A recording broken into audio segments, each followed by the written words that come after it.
Okay, there we go. There we go. Cass, can you hear me now? I'm sorry about that. I don't know why the mic decided to, do that. I swear, it's just every time. So I just sit here for 2 minutes talking to myself. Lovely.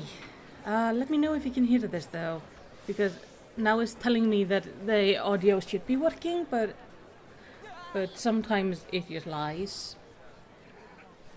So I need somebody who's watching to confirm, please. Otherwise, hey Cassidy, I hope you're having a lovely day. I'm trying to get done with the... Okay, you can hear me, good. I'm trying to get done with the quest line so I can get into Heaven's Ward.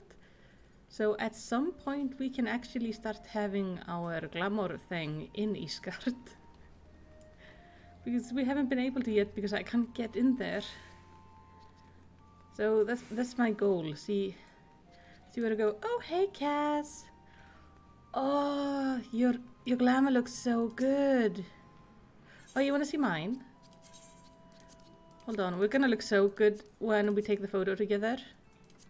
This is what I'm gonna show up in.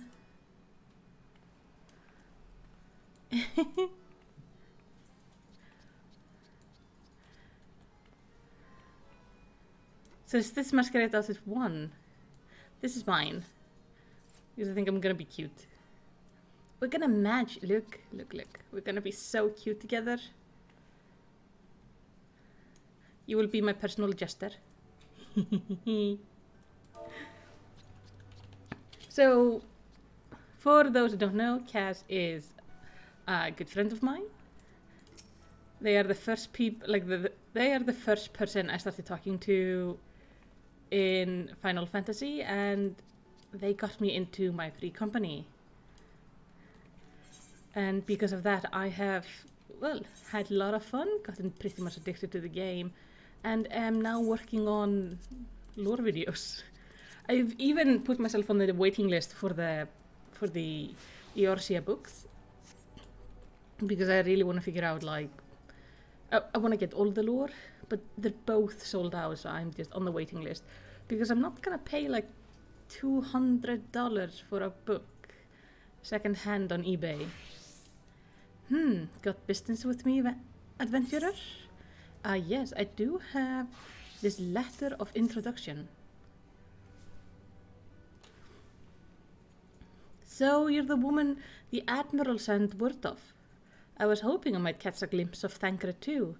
Been a while since I saw his shite-eating grin, but what's with all the doe-eyed branches about? I suspect he's got his hands full.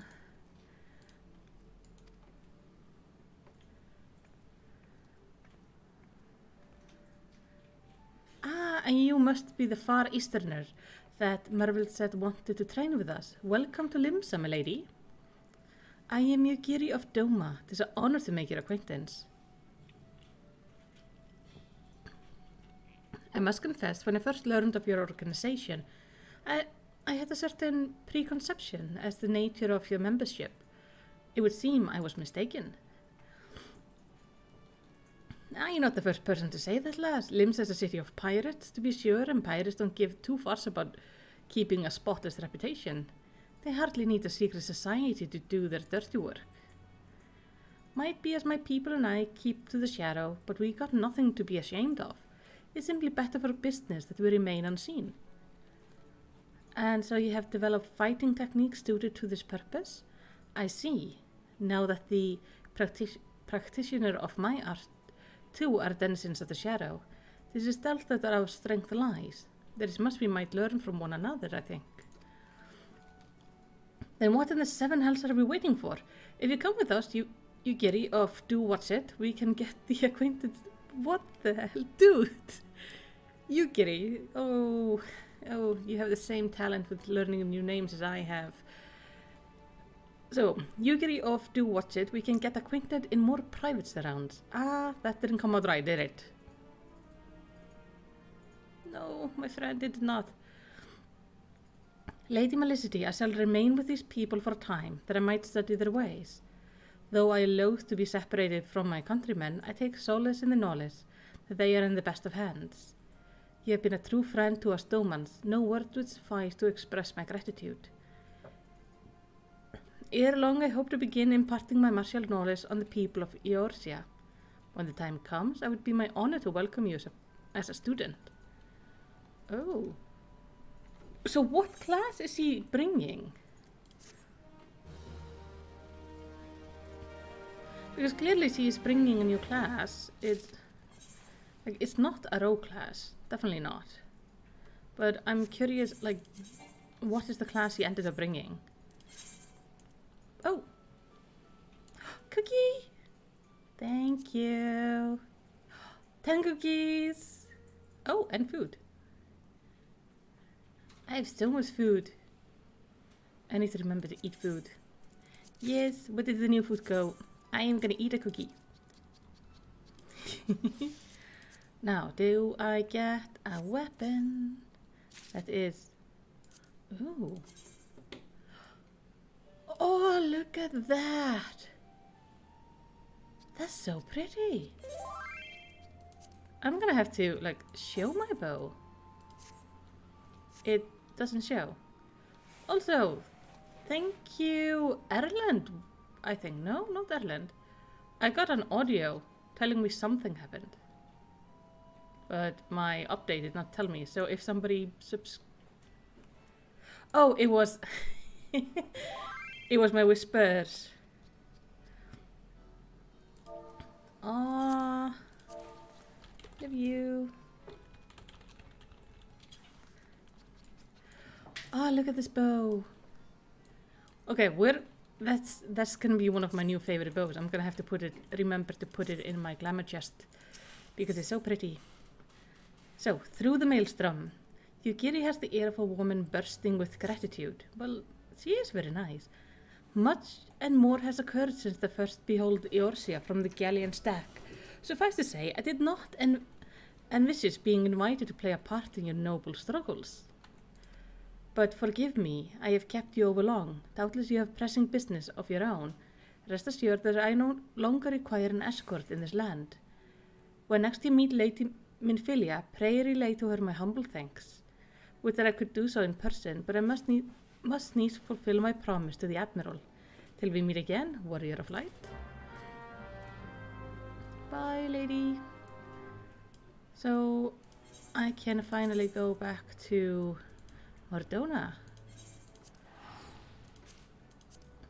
Very exciting. I don't know. So I've done the Crystal Tower. Now I met this lady. How many other quest lines am I gonna do before I start on Heavensward? Because this feels like quite a bit. I think I'm like level 55 already, and I think Heavensward is up to like 60. Which is, I mean, it's kind of okay because I want to become a dancer, so... And that is 60. This way.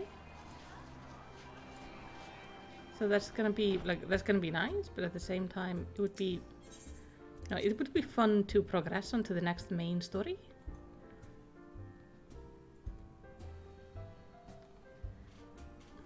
So it would be lovely. But here we are.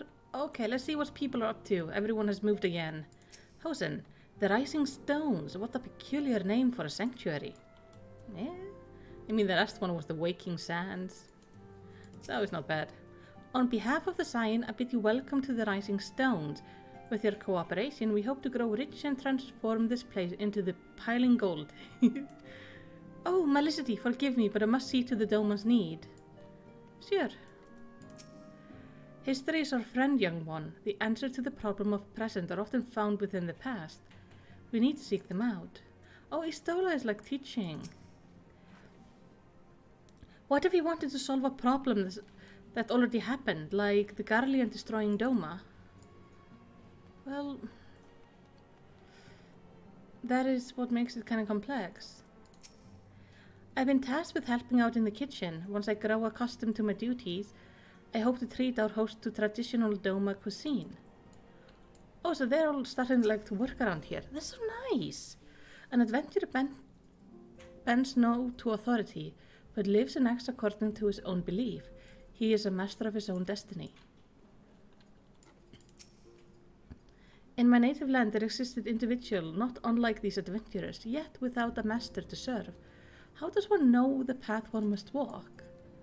Okay, so the Domans are all the people wearing these kind of blue outfit. So at least they're kind of easy to spot. We should, when I'm done talking to Minfilia, I want to run around like Mordona a little bit just to see like what the people are up to, where they are. Some 15 years ago, a mission took me to Ul'dah. It was then that I first chanced to gaze upon your beauty. I was utterly transfixed. I dare not blink lest I deprive myself of an even split second of your radiance. Oh, Thancred, honey. Calm down on the drinking. You do flatter me, dear, and I do believe you've had a bit too much to drink. You think? No, there is somebody there in the back. Hey! Hello, Yozan. You think this is impressive? In Doma we train to run in treetops. Whoa. What in the seven hells are you doing up there? Get down here before you fall and break your neck. Oh, Papalimo, it's gonna be fine. Don't mind Papalimo, he's making a fuss over nothing as usual. Yozan's sense of balance is amazing for a boy his age. I wonder how he got so good.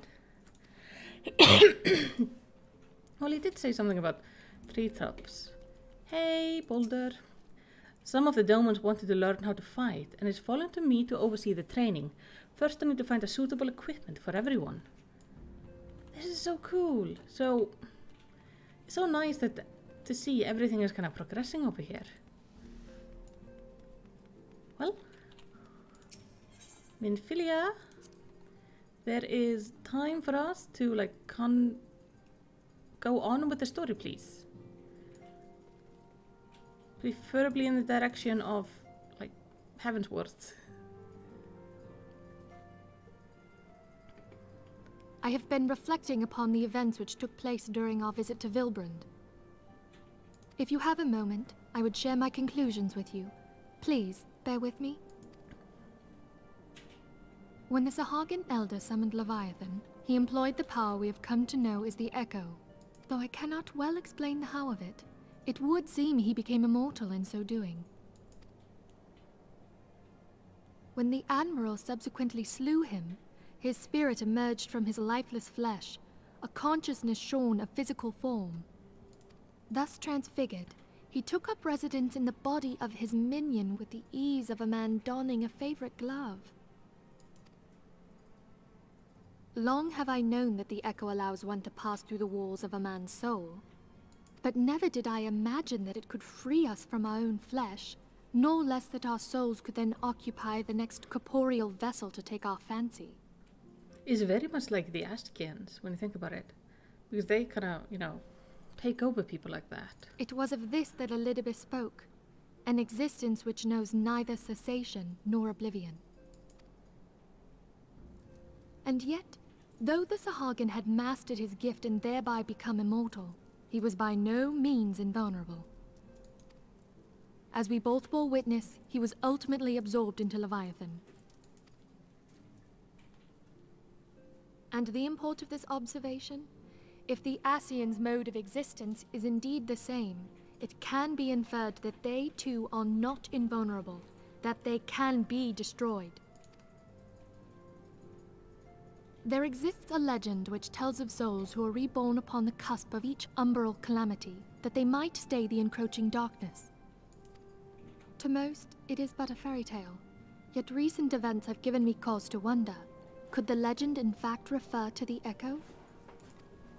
Much and more yet remains unknown, but I am confident that all will become clear in time. For the present, however, what matters is that the key to defeating the Ascians may at last be within sight. With Urianger's aid, it is my hope that I shall fathom this matter ere long.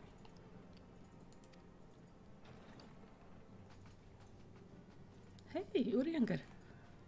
Oh, I was just about to send for you, my friend. Is Artemis? Grave tidings from the Sharlayan motherland, my lady. It doth concern our distant allies, the students of Baldessian. Ah. What of them? My lady, the Isle of Val, which for many years hath been the Order's home, is no more. No more? Whatever do you mean? I relate only that which hath been conveyed unto me by our agents. An etheric wave of the highest magnitude was recorded in the region. Soon thereafter, 'twas observed that the isle had ceased to be. How does an island just not exist anymore? 'Tis postulated that a magic was evoked, like in power to Ultima. 12 preserve.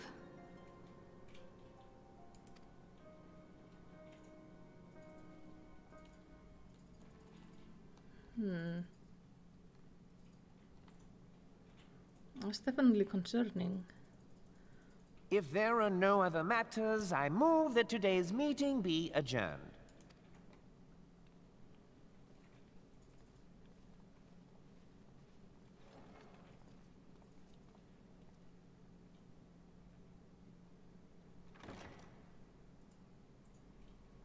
Wait, he just sat behind there? Not moving?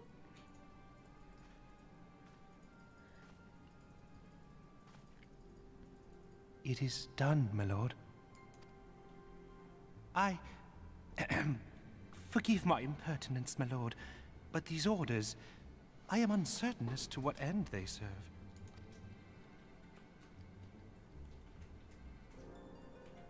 Revolution.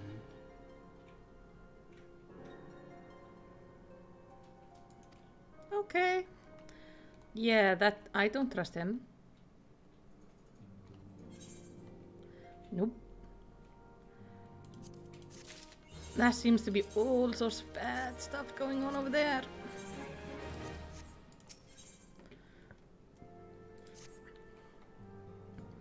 But yeah, how does an island just vanish? Like, that has to be some intense magic. Our friends, the very isle itself, everyone and everything. No, it avails us not to speculate. Urianga will send the word if there are any development. Until such time as he does, we must remain firmly focused on what is within our power of change. With that in mind, I would speak of a different matter, one closer to home. It concerns etheric fluxation, which we had previously attributed to good King Mogulmog. Hey, Terran. Things are going pretty good.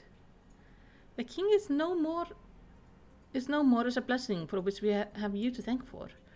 Yet, all is not well in Twelvewood. Our latest reading revealed an ongoing etheric disturbance of considerable magnitude.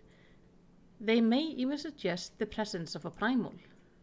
Needless to say, the mere possibility warrants immediate investigation, and I would have you... Askelia, I do not wish to interrupt, but we have a problem. What manner of problem? A band of refugees hailing from Ul'dah this time are come to Reverend Toll seeking asylum. It would seem they expect us to afford the same treatment we gave the Domans. At present they are in the 7th heaven awaiting formal response. I see. Mayhap this was to be expected. I shall meet with them at once. Askelia, you know full well that we haven't the resources to accommodate many more people. Consider that what will happen if you do this. Word will spread and more will follow. Your opinion is duly noted, but I will hear their suit. Oh boy. Melicity, I should be grateful for your presence at this meeting. Sure. This is getting very complicated. So we have more refugees. I'm well aware that the resources are finite, but we have a responsibility to protect the people of Eorzea. I mean, yeah. That is, like, this is a really deep and complicated issue that it is throwing us into. Ooh. Let's see. Everyone is in the same place here. So, refugees from Ulda. So these must be some of the people from the refugee camps all around Ulda.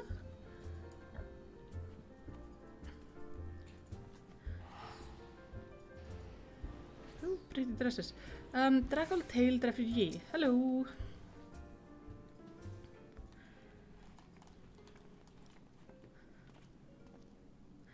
I apologize for keeping you waiting. My name is Minfilia, and I lead the Science of the Seven Dawn.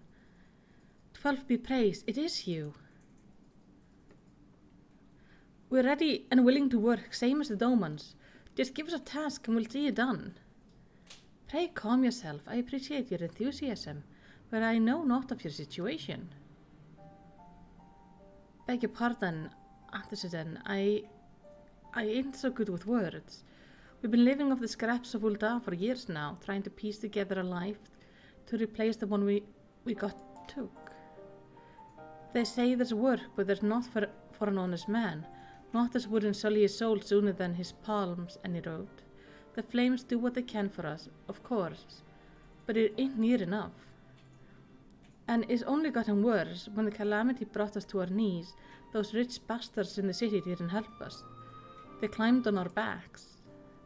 I don't pretend to be clever, but even I can see what's coming. I know we had to run. The only question was where, and then it came to me, Reverend Toll. I mean, you took them foreigners in, didn't you? So you'd surely do the same for us. I fear the situation is rather more complicated.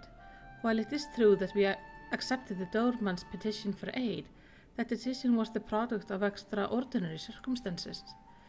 I sympathize deeply with your plight, but pray understand that it is not possible for an organization of our means to aid all who have been affected by the calamity. And so it is with great regret that I must deny your request. But we have nowhere to go. You're turning your backs on us? If I might have a word. Tataru is Ottomis. Ill tidings from Ulda, my lady. Alphinaud has been wounded. How? What? How? Is it serious? I cannot say for certain, but I fear it might be. According to the flames, the refugees started a riot. They went wild, apparently, lashing out at any and everyone. That can't be right. Why would they? They must have been provoked. The demonstration was meant to be peaceful. 7 hells, now the Blades have an excuse. They'll round us up and kill anyone who tries to resist. Auntie says, and please, if you want to help us, to build a new life, at least help us keep the ones we got. Ooh, this is bad. My lady? We're not ones to stand idly by and watch innocents suffer. However, until we know more of the circumstances surrounding this riot, I'm not certain what aid, if any, we can provide. If the authorities determine that the refugees attacked without provocation, then those responsible will have to answer to their action. How can you be so blind? Find Alpha now and quickly. If he is in danger or worse, I would have you and none other by your side. Yes, my lady. Thank you. Pray do not concern yourself with the matter we were discussing. Ida and Pabolimo will see to it. Alphanot is being treated at the Hourglass. Hurry, Malisty. All right. Oh, this is bad, though. Also, I'm really sorry, guys. Don't believe what they say. I know these people. They would only take up arms to defend themselves. If there was a riot, I swear to you, they didn't start it.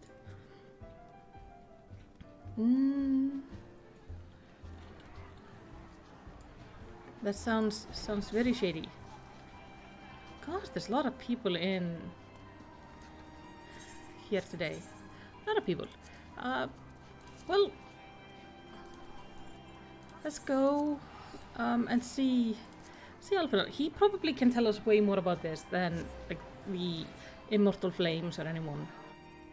Also, I wonder if like the Brass Blades were doing anything shady, because they are kind of prone to doing things that are kind of shady. Just saying, they be shady men. Well, and women. They are both. Bit of both. Now, where is Alphonse, by the way? He is in the quicksand. So we will just jog over there, see to him, and hopefully he is doing okay.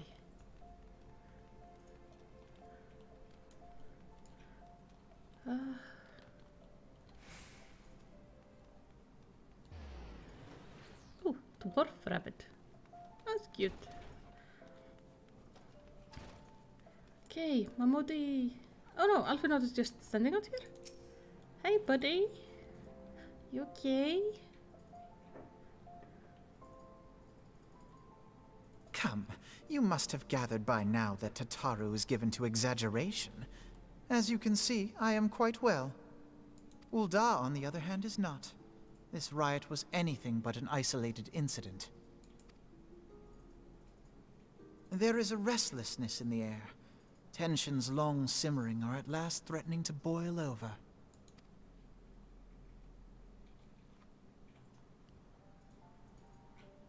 Ul'dah is a nation infamous for the great disparity between the wealthy and the poor.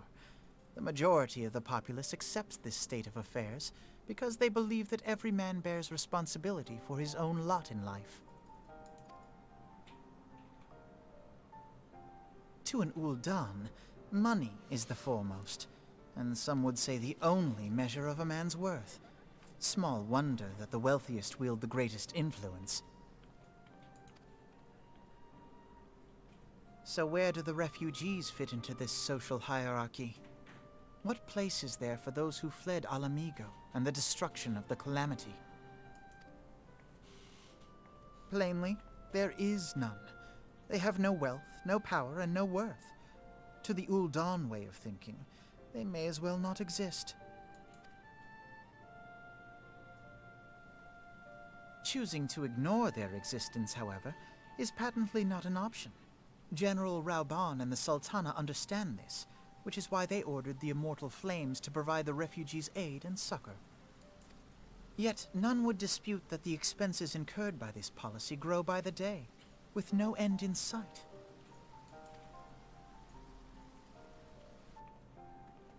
This has prompted more and more Ul'dans to question their obligation to aid these worthless wanderers. While more and more refugees have come to resent their treatment at the hands of the sneering citizenry.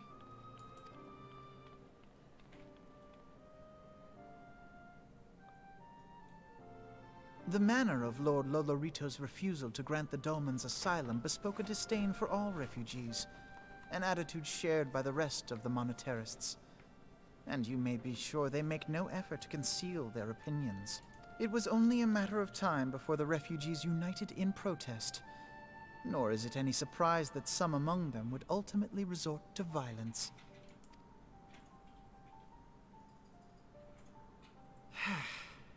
That the Immortal Flames should choose this of all occasions to engage in joint training exercises with the other Grand Companies. By the time they return, the situation may well have deteriorated beyond mending. Wait, so the Immortal Flames aren't there? Leaving only then the Brass Blades and the Sultan's Warden in the area. And the Brass Blades are the one like patrolling the outer areas. So is it the Brass Blades that the refugees are meeting with, or like clashing with? That's not good.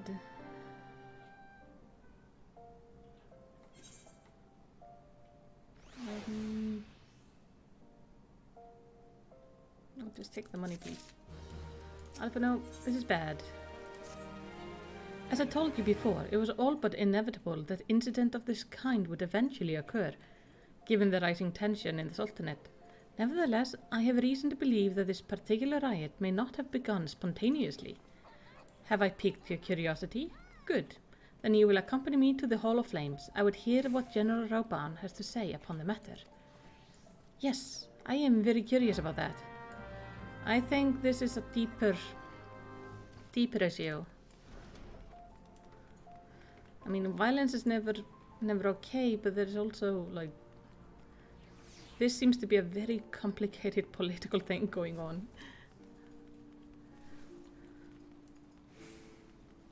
So, Rauban, are you outside the door or inside? You are outside the door.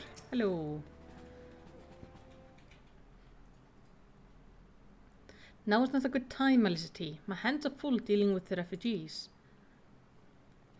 Precisely the matter of which to discuss, General. Alphino, back on your feet already. You may credit my swift recovery to your surgeon. My memories of the riot are still somewhat muddled. I trust you managed to regain control of the situation. Not entirely. We secured the city soon enough, but not before the unrest had spread to the surrounding territories. Pockets of resistance remain throughout Thanalan. We have sent what forces we can to spare the root out the last of the belligerents, but progress is slow. They are damnably elusive. I can well imagine, given the majority of refugees live outside the walls, it stands to reason that they would know the lay of the land. Oh, Katla. What I do not understand is how they came to be so well prepared. Before my little accident, I observed that several of the refugees were armed, and not with butcher knives or pitchfork, but with martial weapon. I need hardly add to that such equipment is costly. None can deny the tension between the Ulta citizens and the refugee population have increased since the Domans were turned away. But would that motive a starving man to purchase arms in lieu of food?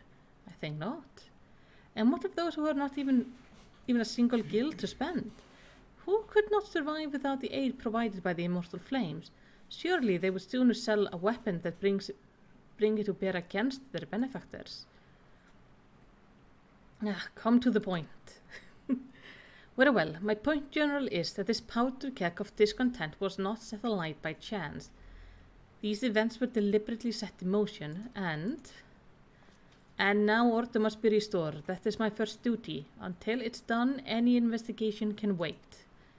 I don't have time to discuss this. My scouts will return anon. Oh, come on, Rauban. The General is no fool. He keeps his own counsel, and with good cause. Were he to claim without the necessary proof that these riots were instigated by outside forces, the monetarists would accuse him of attempting to shirk responsibilities. After all, he and the Sultana have been the most outspoken proponents of refugee aid. Regardless, they will face harsh criticism in the days ahead. Our allies may stumble upon the truth in time, but I have far more faith in your abilities. Therefore, I propose we conduct our own investigation, independent of the authorities. To that end, I would have you make inquiries in the settlements suspected of harboring belligerents. Commander Swift will know which they are. He may balk at a request for such information, but I've no doubt that you can persuade him with your silver tongue. I don't think my character ever talks, so sure. I, meanwhile, shall seek answer in my own way, after which we can regroup and share our findings. Well then, shall we? Sure. Off you go. Let me go check on this guy. Hello, Swift. I need info. You look as though you have something to say, Felicity. Do you? What? You ask is no simple favor. Were such information to fall into the wrong hands, the lives of countless soldiers would be at risk. Even so, there is wisdom in your word. An able individual may be better suited to this task than a regiment. Very well, the brass blades have reported suspicious activity in the vicinity of Lost Hope. It may be unrelated to recent events, but we doubt it. I suggest you begin by speaking to the blades posted there. So, Leifrig, I think his name was. I'm glad I did the Ulta lore video first. So I actually know what's kind of going on. So, yes, let's go to the Blackbird station. From there we can fly over to Lost Hope and see what they're up to. Poor people. It's definitely not the best time for them.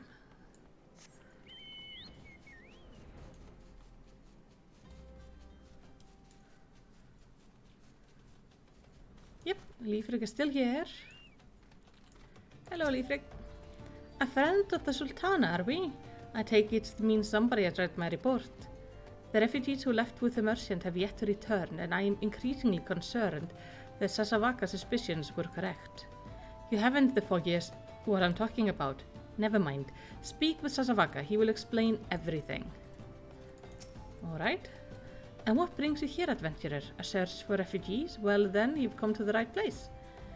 Ah, you mean those refugees. Oh no, you won't find them here. Most of the people of Lost Hope have come up to accept their situation and are content to pass their days in peace and quiet. Outsiders have trouble understanding that. Like that merchant who passed through recently. Gregarious fellow, but awfully opinionated. Can't say I was sad to see him go. So that must be this Sasavaka, which we have to talk to. Yeah, these, like, Leofric is thankfully, like, actually a good person. Ah, don't hurt me. I'm not one of them. Wait, I know your face. Are you not the woman from the Church of St. Adamalamba? 1,000 pardons, my friend. I mistook you for one of those thugs who have been tormenting us. If Leofric bid you speak with me, then I take it you agree to help. 12 be praised for that, because we haven't a moment to waste. Everyone knows the flames are on the march.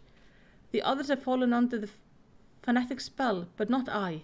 Promises of revolution and retribution, of holding the ruling class to account and taking what is owned? Ha! Childish fantasy.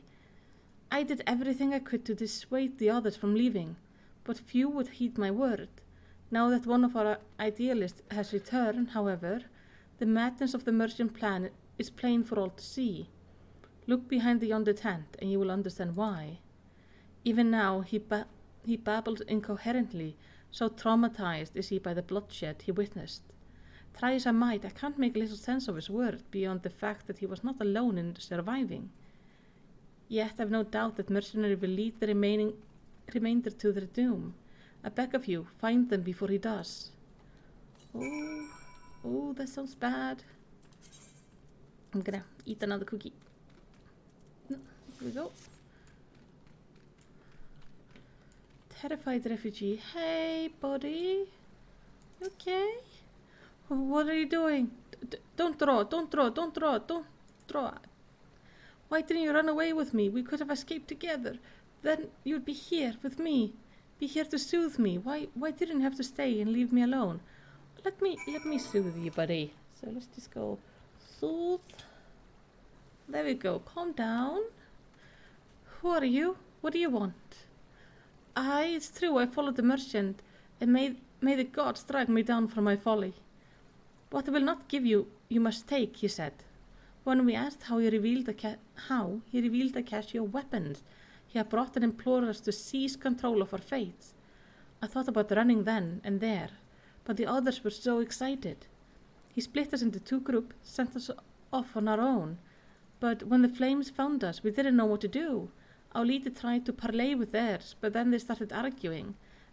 And then fighting, and everyone was fighting, and the flames were shouting to give no quarter, and oh God, the other group, they're still out there. If we don't stop them, they'll be massacred like mine was. Oh, that is bad.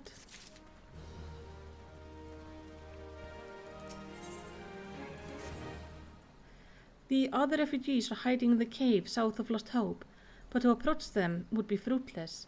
They would sooner call us agents of the Sultanate and try to kill us and listen to reason. Why, the twins might even deign to do the deed themselves. A pox of bloody sellsworth. They were supposed to train us to fight, but the ones they sent with us vanished during the struggle. Oh, if only we had never listened to that merchant, the ridiculous claims. He said our cause was righteous, that gods would never suffer us to be defeated. Though, if they were forced to confront reality, that's it, challenge the twins to combat and show my brethren that the strongest warrior are no match for one woman. Mayhap then they will agree to lay down their arms and renounce this plot. I can do that. I am very good at beating people up. Let's go to these caves and smack some sense into these people. Ah, silly things. Doing definitely very bad choices. So in the caves, I'm guessing this has to be the cave. Let's just flutter in here. Hello? Oh, there's somebody. Hey. 7 hells, they found us. Everyone grab your gear and make for the rendezvous point. So, that's your game, is it? Ha, sorry to disappoint you, lads, but we're more than willing to kill you ourselves. Yes, please do. See? 1, 2, let's put on some music. And just deal with you two. Are these twins? They don't look like twins.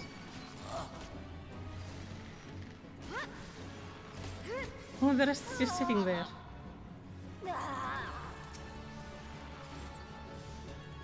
Oh, guys, stop this now.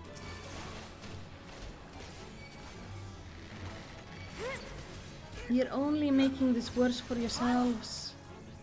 You're not gonna win.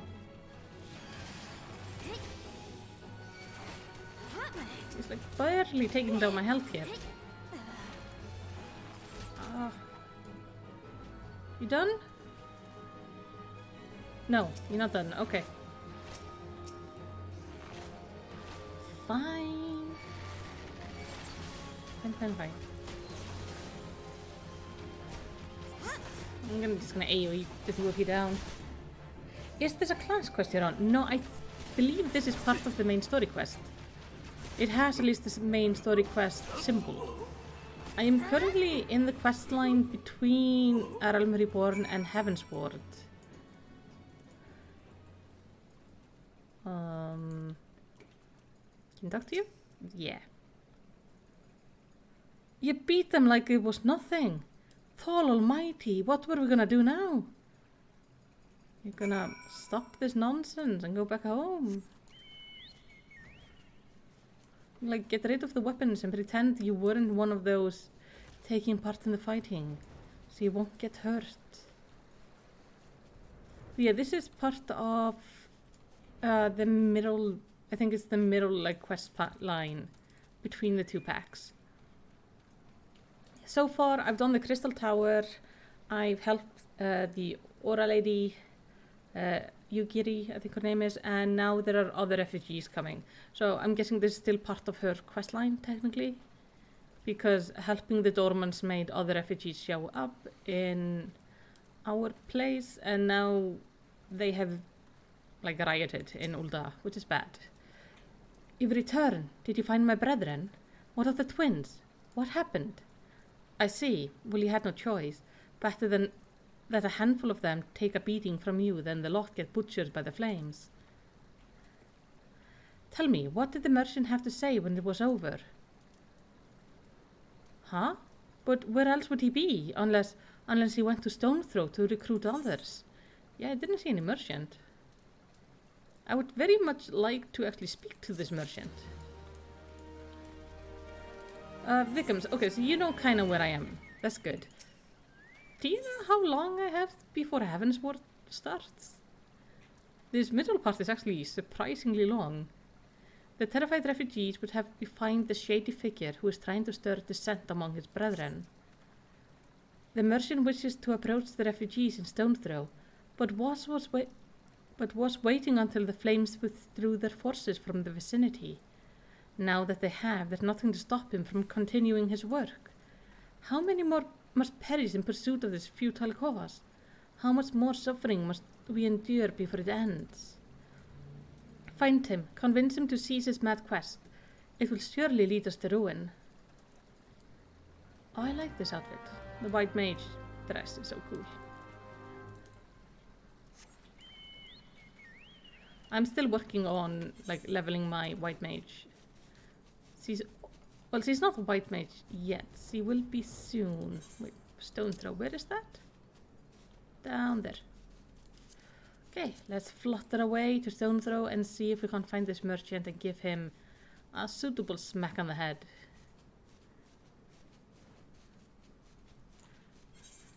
You know. Okay, Vikram says it's been a bit since I've done this main story quest. I'm racking my brain trying to figure it out. Yeah. I was warned that it was long, that a lot of people give up during this part. Because it's such a long gap between the two packs. And that is much better between like the later packs. But yeah, it is long. It's longer than I expected.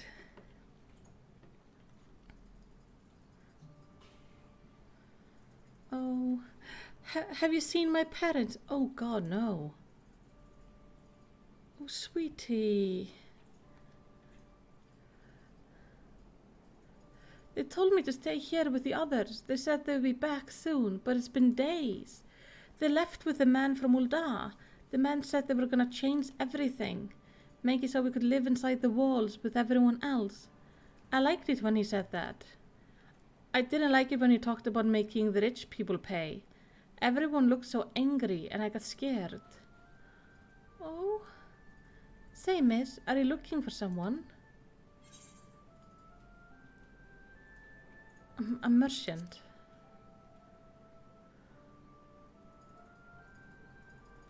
You mean the man who left with my parents? But I don't know where he...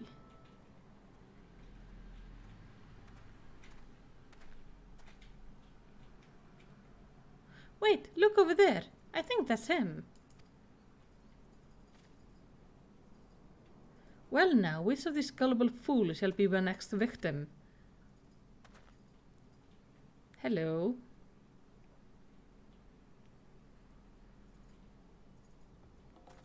You! Oh, you bastard, you know me. He's getting away. Go get him, miss. Oh, don't worry, I will. Oh, I wish I had a hammer. You... You bastard. Where did you run to? That way. We're gonna have a little bit of a talk, my friend. So, it's after you can fly. It's after the snowy area, right? And I think the battle in a desert-like area, I'm trying to be super vague, so it's not give any spoilers. Yeah, so it's... Like, it's after the end of the main... the main story. Yeah, the bad guy saying the bad guy line out loud is amazing. Where did he go? My friend, I promise I will only hurt you a little bit. I've done the crystal tower, which is like the big raid with the crystal. But I don't think I've done a battle in a desert, so maybe, I don't know. We'll just have to see.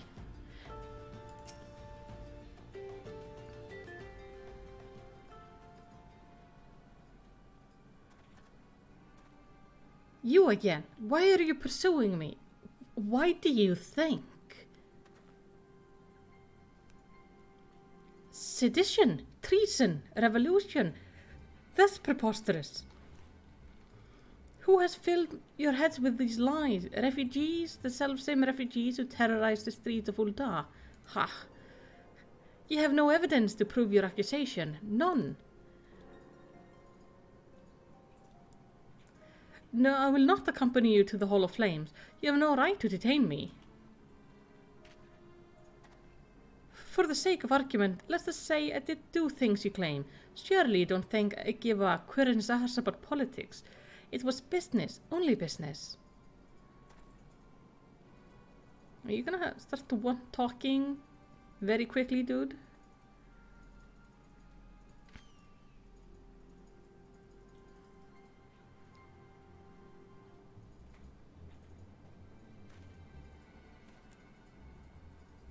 mean, I may be tiny, I can still break your fingers. We both know I'm not the one you want. However, if you agree to protect me, I swear I'll tell you everything. Oh.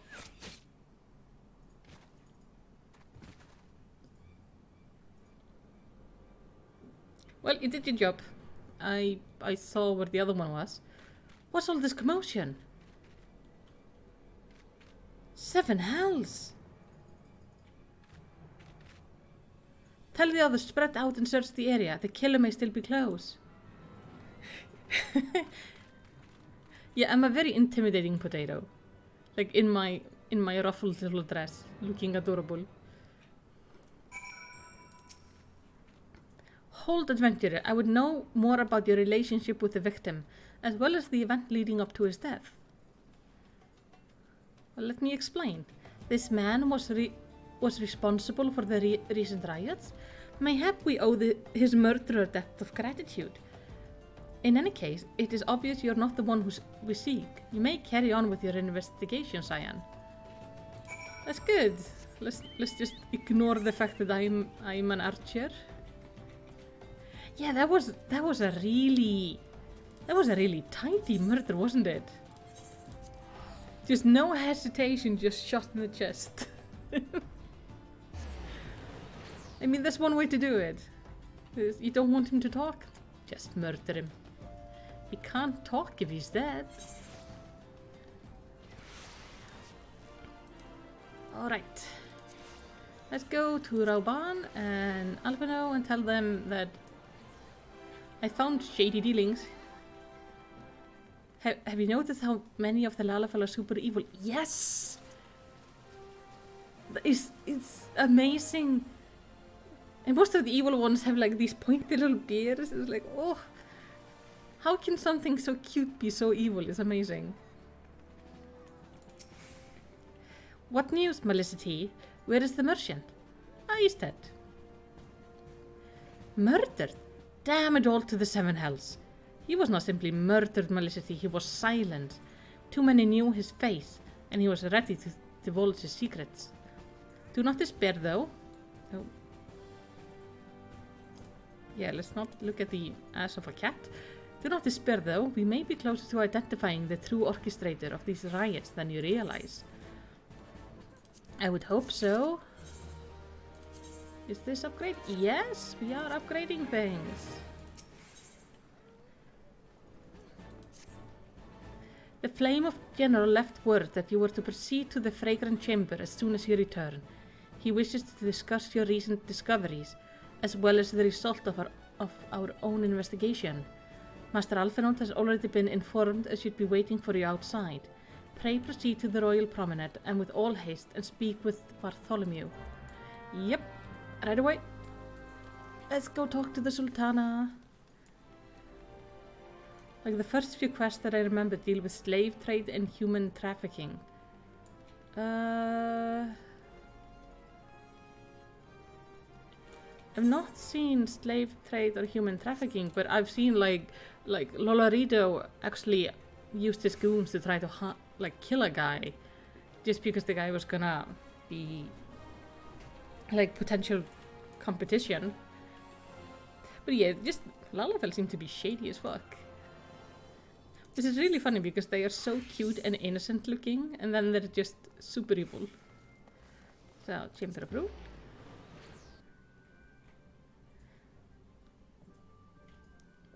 But it's... I mean, look at this. Would you think this is evil? It's like so cute. Will apparently also murder you. And it seems Lalafell are not just evil, but they're like very good at plotting. Some pirate Lalafell. This was way earlier. Oh, that might be. Did you start in Limsa Lominsa? I haven't done the lore thing on them yet. We have been expecting you, madam. Please proceed inside. Yes. This is all trash. Yeah, see? I'm adorable. How can I be evil? It's Commander just... Swift has kept us apprised of your recent activities. You've made great strides towards quelling the violence. Despite our best efforts to determine what provoked this uprising, the truth continues to elude us. Have you uncovered aught which might shed some light on the mystery?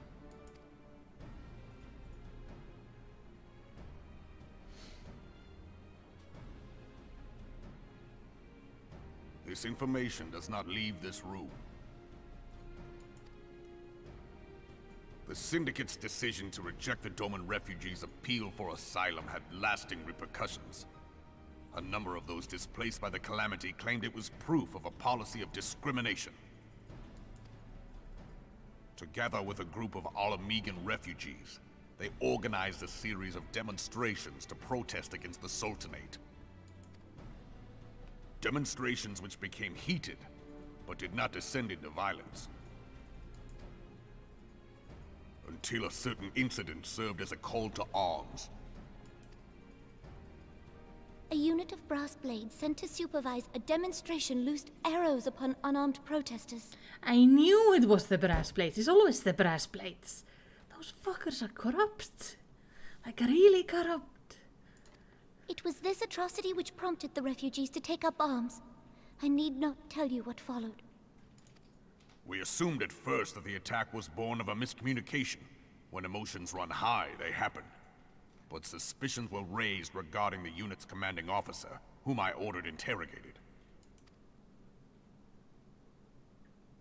Sure enough, our fears were soon confirmed. The dog confessed that a merchant had offered him coin to give the order. A merchant in the employ of Teleji Adeleji.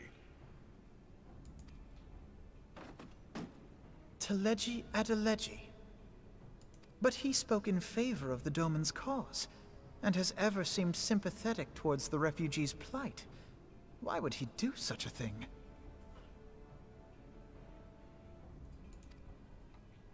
Know you of the Cartano Reclamation Bill? It is a proposal to annex the Cartano Flats so that refugees may establish permanent settlements. Oh. When last I looked, that was disputed territory. Aye. Some might even call it a battlefield.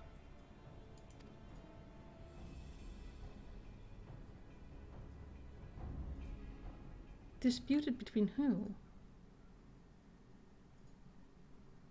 But yeah, the the voice actors destruction haven't wrought changed by yet. Bahamut was greatest at the Cartano Flats. That much is common knowledge. What is less well known is that his rampage laid bare ancient Alagon ruins, of which no record existed. There are certain differences of opinion as to how these ruins should be handled, which is why each nation maintains a military presence in the region to this day. Yet differ though we may, we are still allies. Therefore, in the interest of preserving the Eorzean alliance, we have reached an agreement. Any conflict which may arise during the course of military exercises in the region shall have no bearing on relations between our nations. In full knowledge of this delicate state of affairs, Teleji Adeleji proposed the Cartano Reclamation Bill. A shameless bloody ruse which stands to benefit him in but one conceivable way. If successful, he will gain control over the disputed territory under the guise of assisting in the resettlement effort. And you can be sure he'll build an orphanage next to every Alagon ruin. Man, that guy is shady.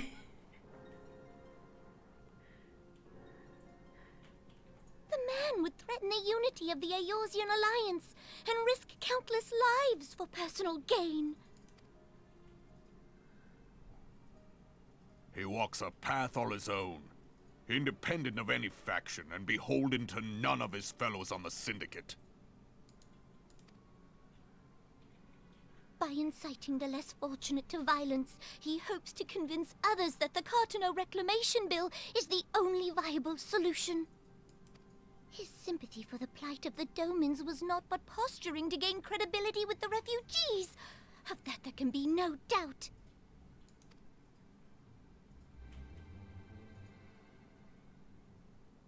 Forgive me, but what could possibly motivate Teleji Adeleji to go to such lengths? What is so special about these ruins that he would risk his position on the Syndicate, and, most likely, charges of treason against the Sultanate? Omega. Pardon?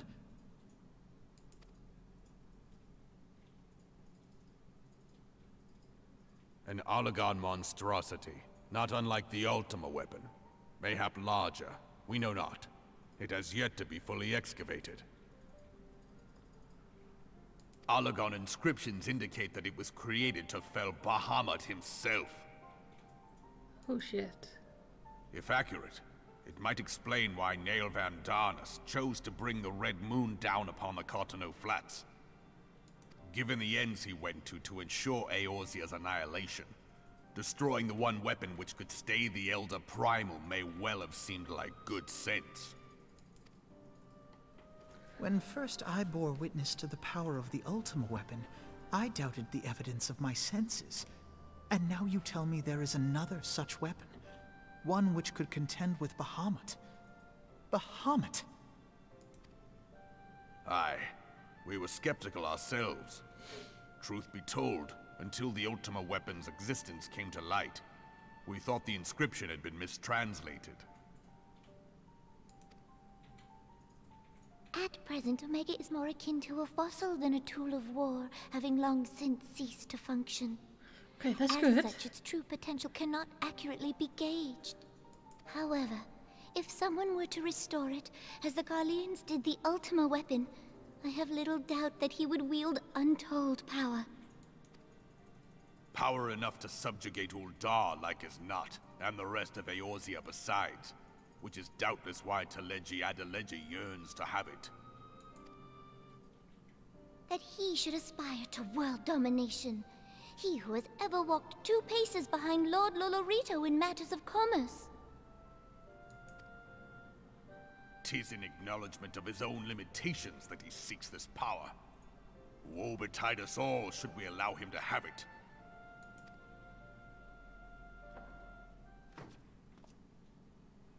Pray waste no time chasing rats. Only a fool would believe that secrets can be kept in Uldar. It would seem the implications of the Sultanate's refugee problem are rather more far-reaching than we assumed.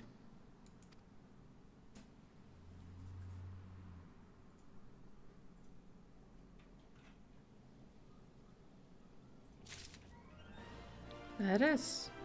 That does sound ominous. That sounds really bad.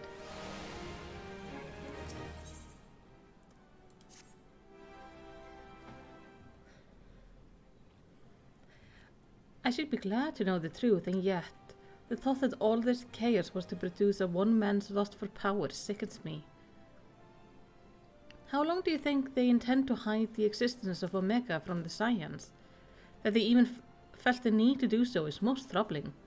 Yeah, actually, that is. Why are we first hearing about this now? Like, they needed us to deal with the ultimate weapon and everything, and then there's this other thing out there and they just don't say anything? I don't like that. It would be in our best interest to learn more of the military activity in the disputed territories. Fortunately, you're already well positioned to do so, Private Mal. Pray keep us informed of any development in Cotonou. Begone, whelp! This is no place for children. Oh shit. Oh, don't yell at the child. Can't you see he's upset? Sorry. Oh, sweetheart.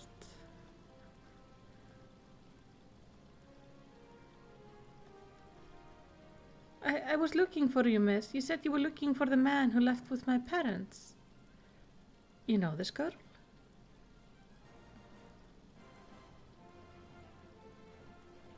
So he visited Stone Throw as well, I see. Did you find the man? Were my parents with him? They were not, I'm afraid. However, I can think of several places they might be. If you like, we can go and look for them together. Really? You'll help me look, mister? Of course, but first I must need to finish speaking with my friend. She's telling me a secret, you see, so no one else is allowed to listen. Mayhap you could wait for me by the pillar over there? We require but a moment. He's good with kids. Okay, mister, I'll be waiting. Oh, sweet kid. I'll take her to the quicksand. Mayhap Mamodi will know what to do. A legion of Garleans, an ether-starved primal, even dealing with an Askian would be preferable to this charade.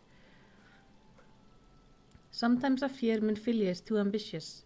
We rush hither and yon in response to threats as they arise without concern for the strain it places on our limited resources and ourselves.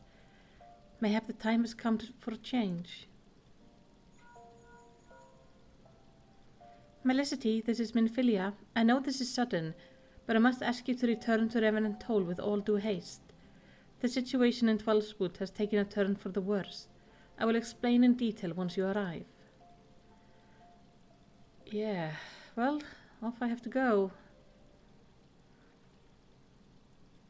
At Twelveswood, then the primal threat she spoke of before has been confirmed. We have received no report of Ixali activity, which leaves the sylphs. Go, Melicity, you know as well as I that the appearance of a primal takes precedence over all else. Oh, and when you arrive, do inform the Antecent that while I'm grateful for her concern, she needn't fear for my safety. I am more than capable of protecting myself.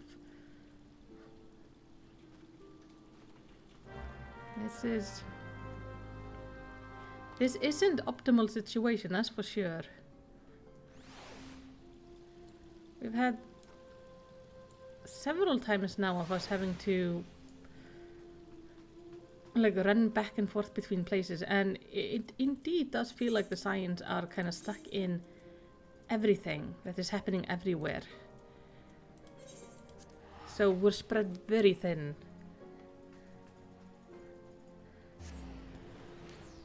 But it is a young organization, so they're still finding their pace, I guess.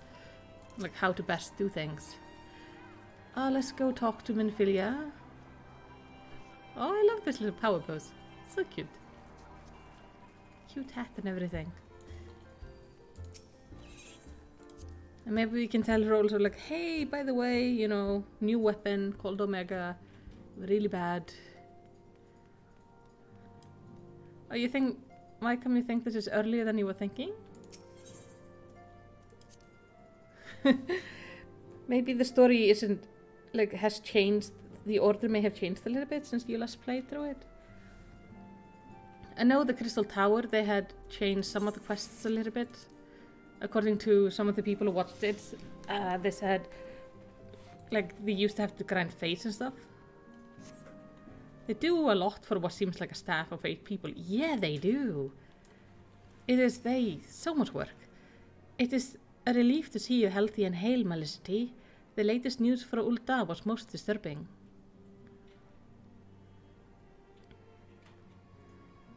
Clearly, the only injury Alphinaud suffered was to his ego. Doubtless, it will heal ere long. The other Scion will need to be present for this meeting. If you're ready to begin, I will summon them now. There is so much story. Yeah, there is so much story. There is... I've been thinking of ideas for lore videos, and currently, I've done one, and I have currently 70 ideas written up. And I am not into Heavensward yet. And I'm probably forgetting some things that would be fun to do lore videos on. Minfilia wishes to discuss the latest threat to arise in Black Shroud. Alright, let's see what's up now. Shame the sylphs seem to be summoning something. We had such a good agreement. Thank you for responding to my call with such haste.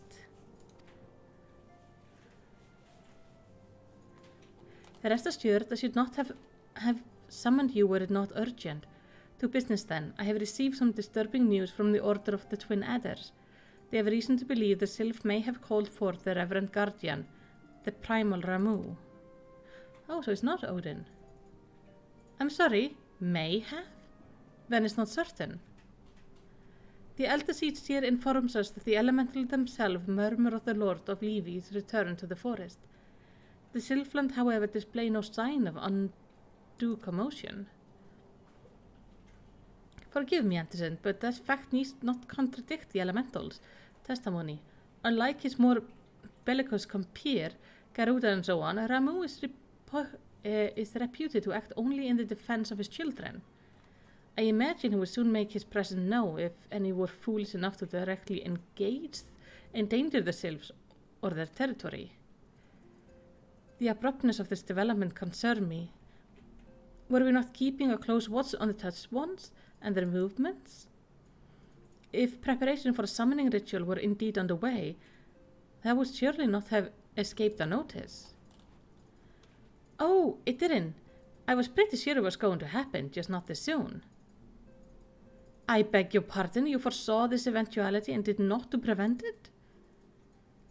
I told Papalimo, I suppose I could have reported things to Minfilia earlier, but there honestly wasn't much we could do to except wait and see. You know how Sylphs feel about people poking around in their territory. They already summoned Ramu once right after the calamity, but that was because the Garlean were trampling around the forest. And so long as Castro Orion stands, the Sylph cannot be blamed for wishing to have their guardian deity on hand. In short, Ida and I are in agreement. The actions of the forest folk were inevitable and unavoidable. And I maintain that observation would have remained the best policy, had it not been for the sudden influx of strangers in the Black Shroud, that alas we did not foresee. By all accounts, the recent violence in Ul'dah drove a number of refugees to seek safety under the concealing canopy of the trees. 'Tis like that the Sylph perceived his panic migration as yet another invasion, and quickened their effort to summon their god. I am but in mind of Titan and the Kobolds. Once again, it is the affairs of men which have paved the way for a primal coming. Indeed, one cannot help but wonder what manner of place Eorzea would be without the civilized influence of mankind. Be that it is may, this regrettable development does afford a unique opportunity. My Felicity, through your dealing with the Sylph of Little Solus, you once succeeded in preventing an untimely conflict with Gridania. I wonder, might one who has treated with the Sylph so rightfully in the past not achieve similar success with their patron deity? If Ramu can be convinced of our intention, it may be the first step to breaking the cycle of primal summoning.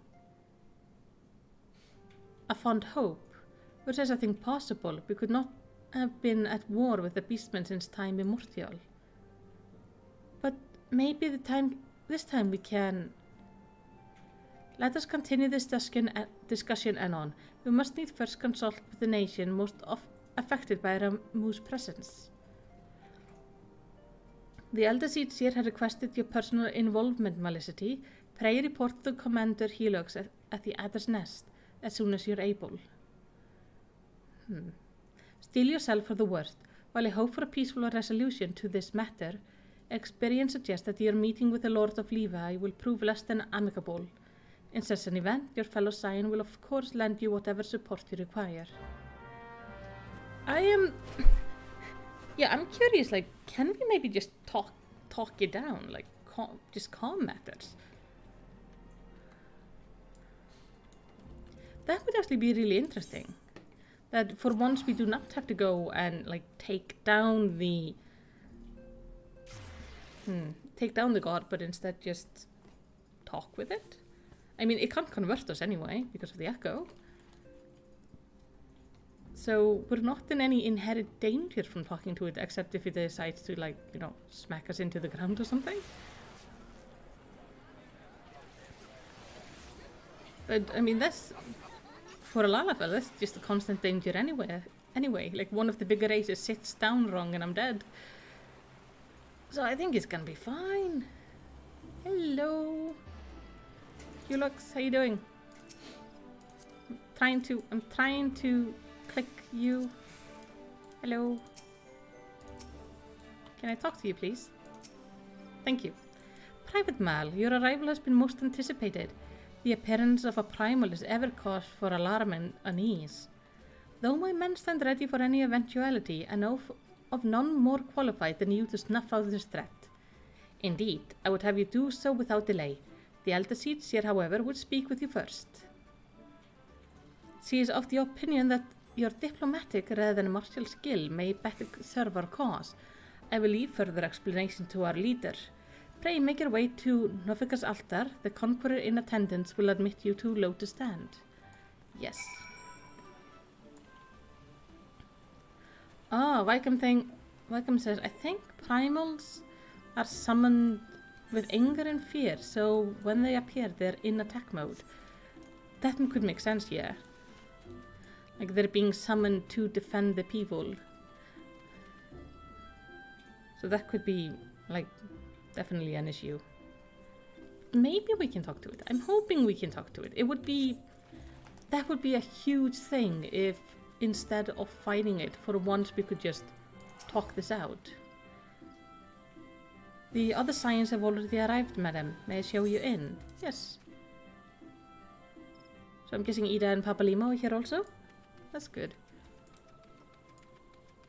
Oh, and Thancred and Istola? I thought I was only being sent over.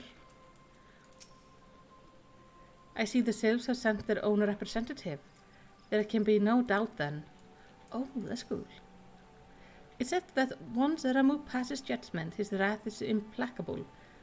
It would be best to conclude this discussion ere Gridania and his people are placed upon his scales. Oh. Whatever the Elder Seer is planning, I want you to know that I'll be right there by your side, and I'm sure Istola won't be far behind, even if she does think everyone is mankind's fault.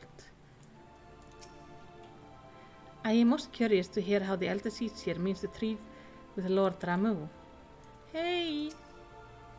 Oh, hello, Walking One. It is good to see a friend of Elder One. It's good to see you too. Scions of the Seventh Dawn, on behalf of the people of Gridania, I bid you welcome. Your presence is of great comfort to us all in these days of uncertainty. I summoned you here to share tidings of a most urgent nature. But a short while ago, the great elemental spoke, and his voice was clarion in its intensity. Ramu is returned unto the forest. Scarce had his words ceased to echo in mine ears when we were visited by an emissary from Little Solace. Oh, Sylphs are so cute. Hello. Our guest informs us that the Sylphs too have sensed the presence of the Lord of Levin. Though his exact whereabouts remain unknown, we may safely assume that the primal was summoned within the heart of the Sylphlands. Unlike the other primals you have encountered, Lord Ramu is no raging avatar of destruction. He is revered as much for his wisdom as his strength, serving as both arbiter and guardian to his children. Given that we and the Sylphs found a way to share the Twelves Wood, it is my hope that this sagely immortal will be amenable to reason, and that conflict may be avoided. Blessed as you are with the power of the Echo, you are one of the few among us who may commune with a primal without fear of influence. I would ask, therefore, that you represent us in this most delicate of negotiations. The Twelves Wood has suffered enough. Upon this, we and the Sylphs, and I would venture Lord Ramu himself, are in perfect accord. Let us not endanger our shared home by engaging in unnecessary hostilities. Dear friend, I beseech you, safeguard the peace which exists between our peoples. I think that's a good idea. Oh, I wish You the have self was my voice acted. thanks. I want to hear their voices. They look so cute. They're bound to sound Pray like make adorable. for little solace, then. A member of the Order of the Twin Adder awaits you there. He will advise you on how to find the Lord of Levin. All right. An ill wind blows through the forest. I think this is going to be so interesting. Yet, it is not only the Twelves Wood that flinches at its coming. All the lands of Eorzea shiver in dread anticipation. Have care. What?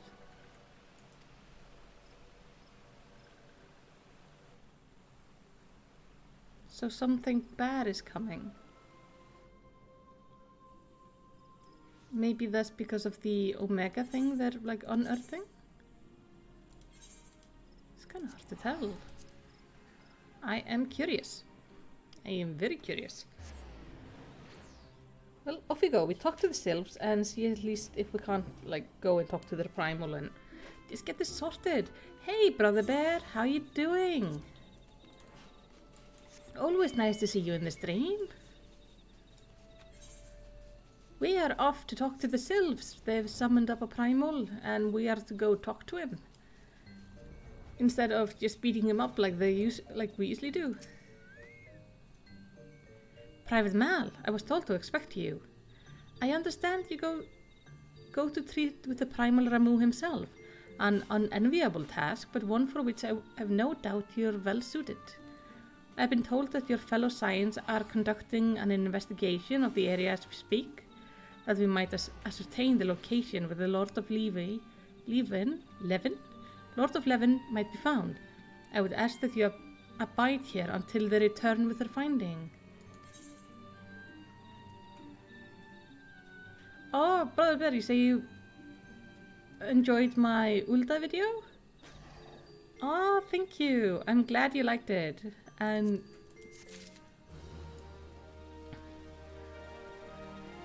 it is like it was so much fun. I'm gonna be recording everything I need for the Gridania one, and Gridania is coming out next weekend. So everything about that starting story. I was told that the messenger would be sent as soon as your fellow Scients finished their investigation. I do not imagine it would be much longer. Yep, there we go. Hello. This one returns with good tidings. My ones have finished searching and have wisely identified the precise location where the touched one summoned Lord Ramu. Your timing is impeccable, my fluttery friend. Might you be so kind as to escort this good woman to her fellow Scients? It would be this one's pleasure, walking one. Please come with this one. Sylphs are so cute.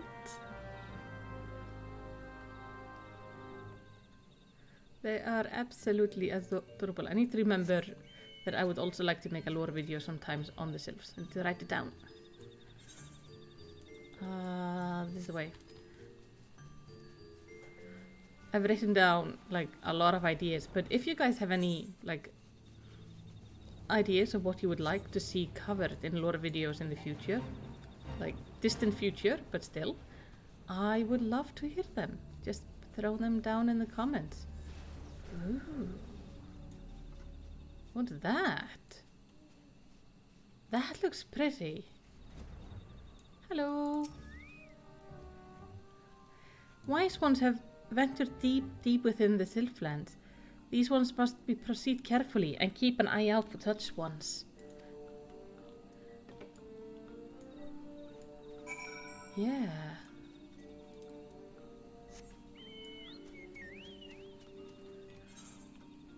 Oh, there's so much I can't wait to see. So far, this game is so good. There's so much amazing lore. I'm glad I can fly here though. It's nice. It's very handy. gosh. Okay, this home of the touched ones is so pretty. Also, I love the music.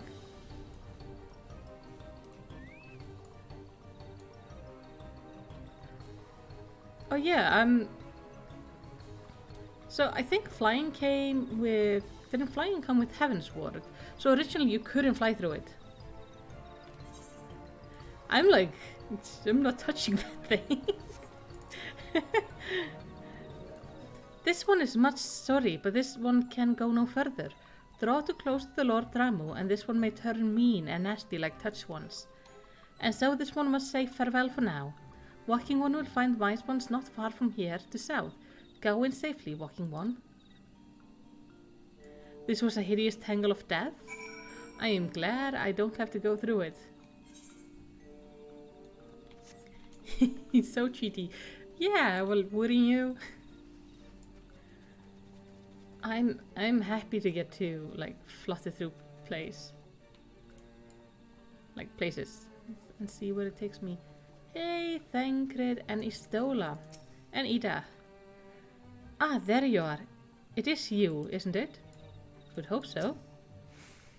Don't ask. Suffice to say, we had something of a situation here. So, Thancred is Thancred, Papalimo is Papalimo, Istola is Istola, and you are you, right? Well, that's easy enough to remember. This one's name is Ida, in case Walking One was wondering. Joke, I'm joking.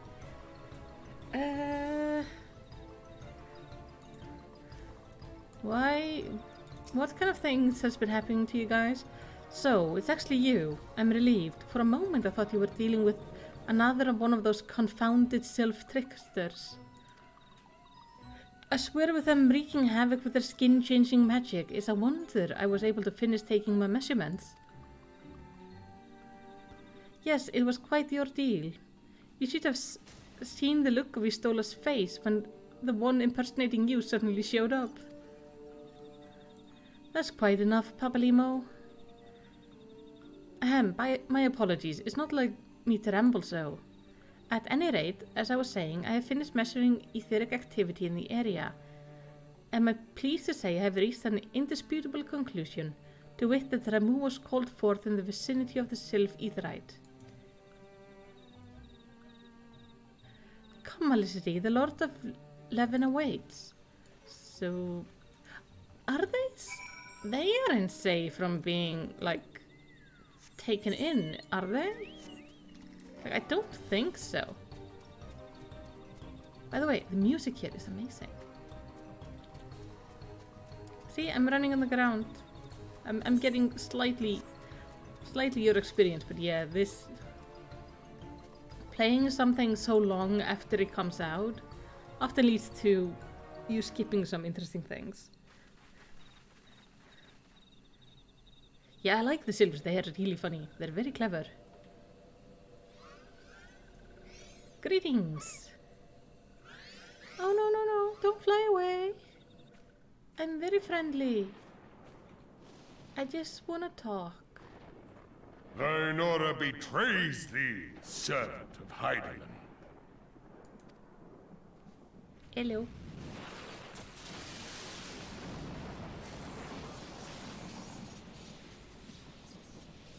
Just want to talk.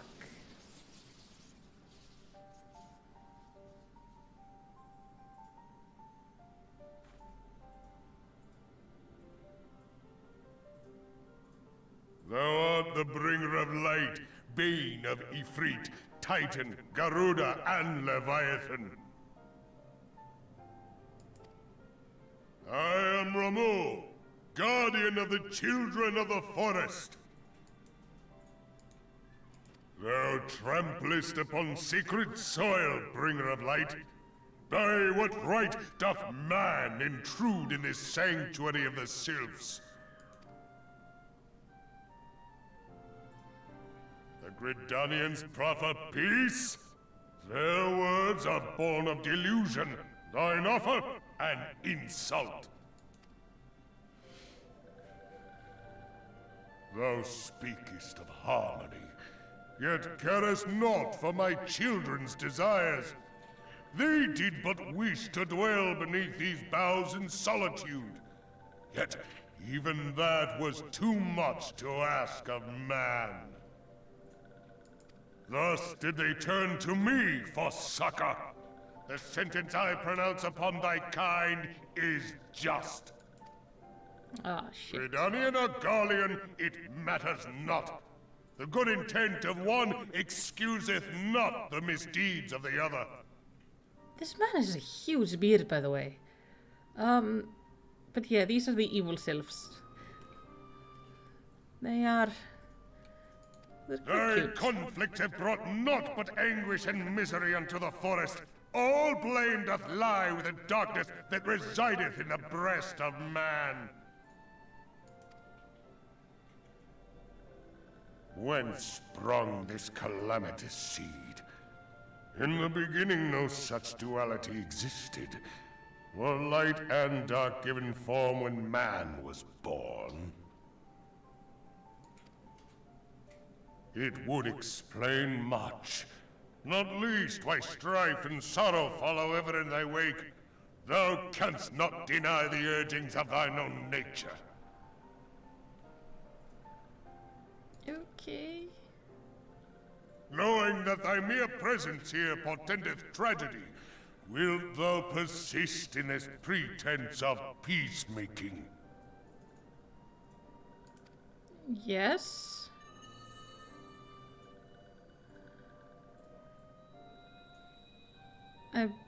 Thou bearest the crystal which I bestowed upon my wayward charges. That they should entrust so precious a gift to thee. Thou standest apart from thy kin. Thou art the bringer of light, aye. But there is something more in thee. Very well. I shall consider thy proposal. Shouldst thou survive my trial. If thou wouldst champion the cause of harmony, I must have proof that thou art fit to play the role. Wither mine ire, and prove to me thereby that thou hast strength enough to stay the darkness which threateneth to consume thee. Yet if thou shouldst be found wanting, know that all men shall perish in the storm of my judgment. Okay. Guys, can you like back up and let me deal with this? Oh, he just... Come to me, bringer of light. I shall await thee on the field of battle.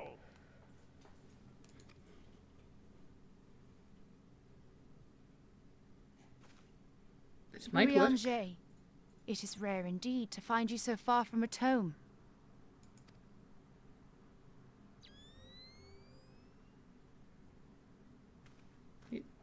Sure that's not the sylph? The Lord of Levin himself. Never till this day had I looked upon his visage, save in painted renderings made faint by time. Ever shall this scene remain etched in my mind's eye. Beg pardon, my lady.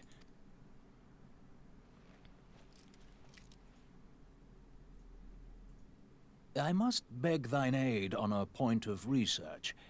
If thou art resolved to face Lord Ramu, I would ask thy leave to observe the event.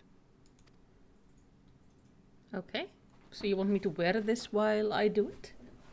I am curious, like, what do you see? Urianger, yeah, he has... His Old English is interesting.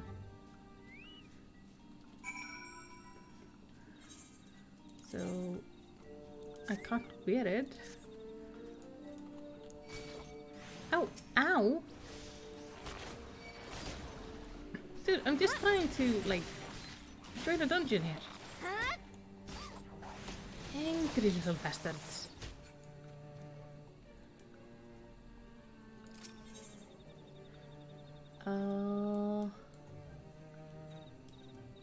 Striking 3. Join 27 minutes. Why am I not a healer? I am working on leveling my healer, but she's only like level... What is my healer by now? 24. That's still very low.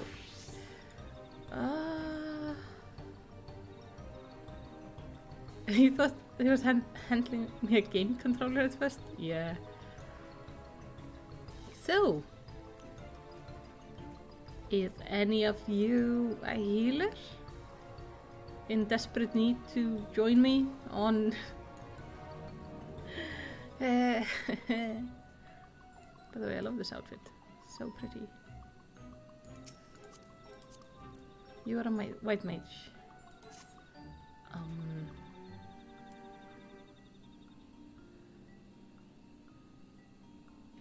Oh, you don't want to heal this. Oh, it's bad? I mean, this is a healer. Let's try to be a little bit sneaky. Hello. Are you going to do... the striking 3 hard? I'm gonna see if she's going to do it, because then I'm gonna try to see if I can tag along to skip the queue. Yeah, it's the damn data centers who are a pain. She's probably watching like the cinematic, so just chill here beside her. She's a very pretty character. Looks lovely.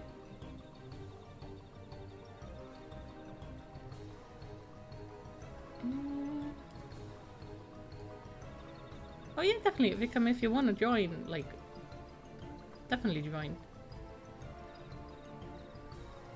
But I don't know if this person is going to answer me at any point. You can form cross-world parties, but we have to be on the same data center. So I am in Europe on Chaos, so you would have to be on Chaos too. But you can be on any of the realms though. So...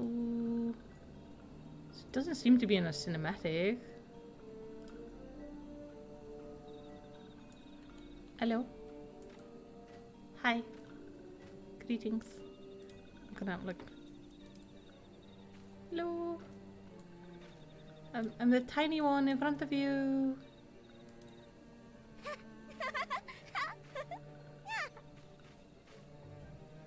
I love it when a person is AFK and their character just stands there staring off into the distance. Oh, what are you? You're a warrior. Are warrior tanks? I don't know. You think you're on Leviathan? I have no idea what that is. Are warrior tanks?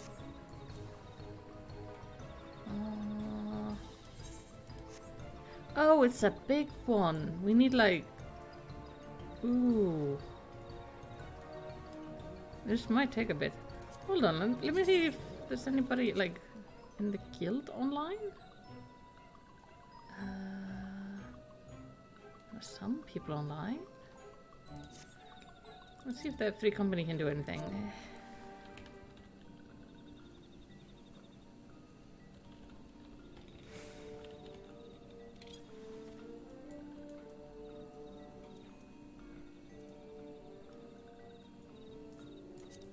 I'll send him a tell.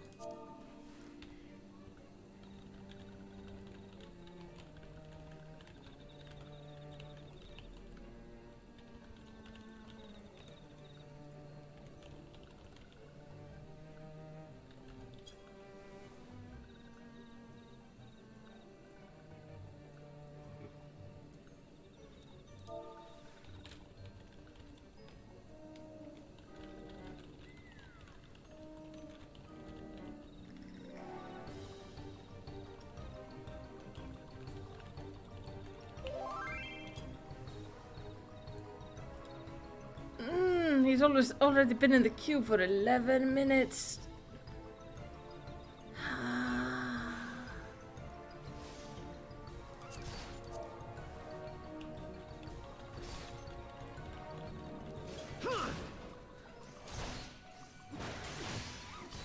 Okay, here we go. Invite party.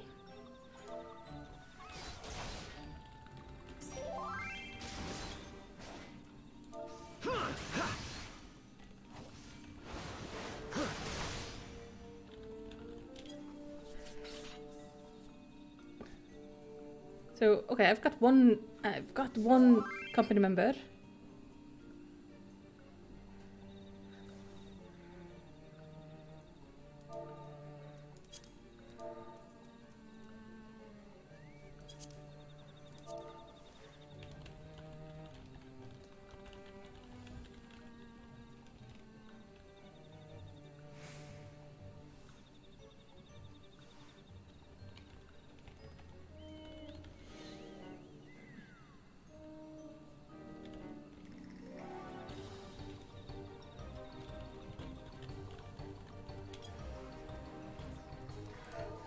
Please do streaming now.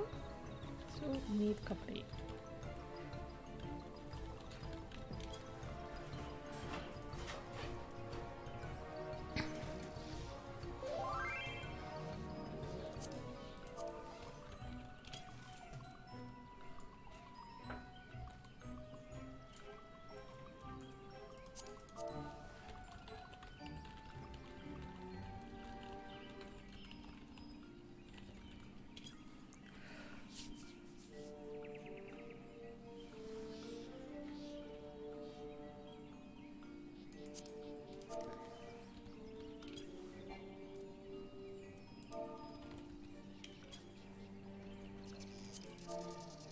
I'm just gonna invite to party. I'm just trying to like recruit everyone.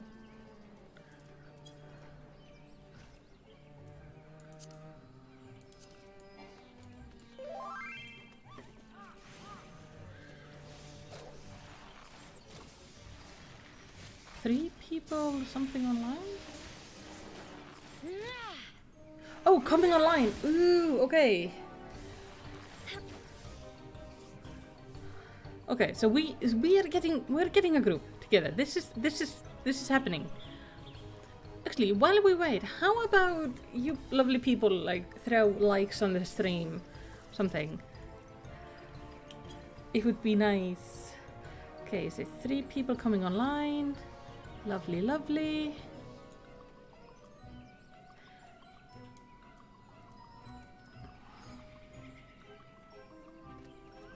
Okay, 2 people. Nice.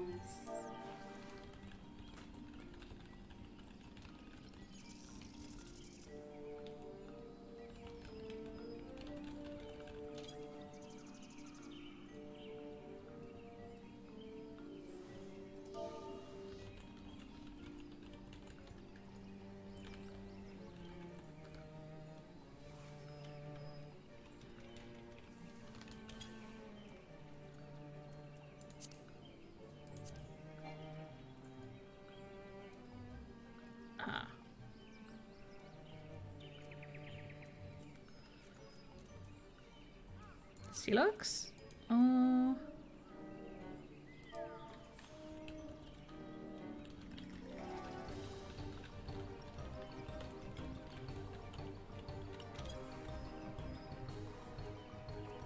See, this is why you should have a company, because it makes everything so much easier. Okay.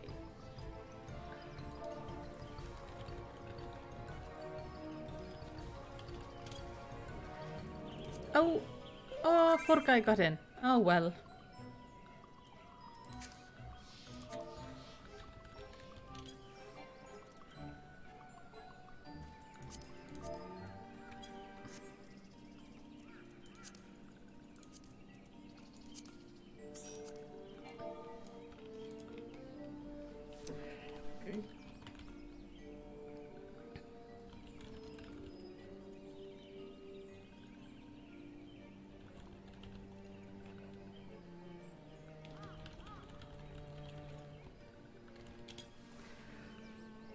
And Amy C?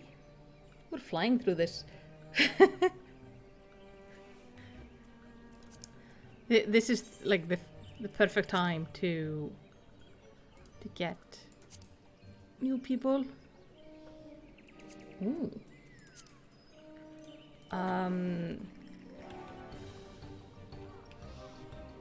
See, it's called the Striking Tree.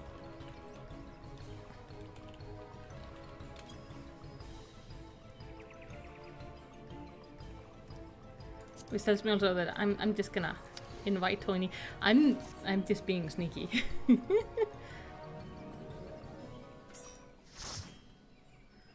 Lovely. Okay, so we have Arcana, we have Celux, we have Tony. I need to invite Mel. Lovely, lovely, lovely. And then... Okay, Celux, let us know when you are ready.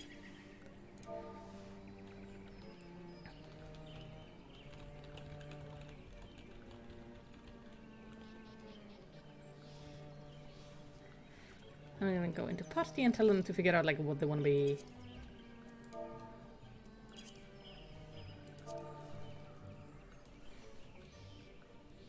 Yeah, that's what I'm doing. I'm stealing everybody. People log on, I'm like, hello, join my group. I have no idea what the island.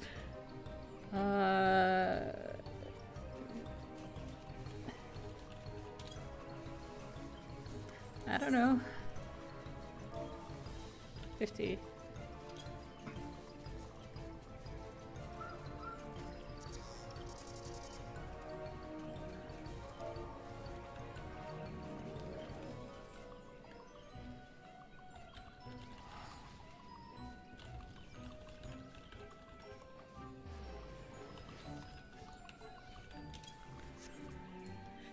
There we go.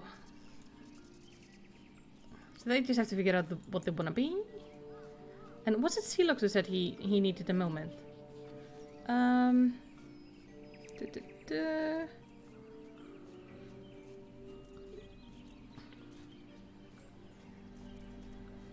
Celux is high.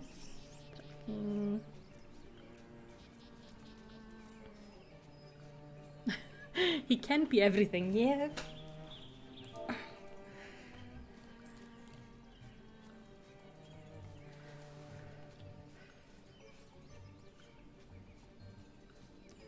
Okay.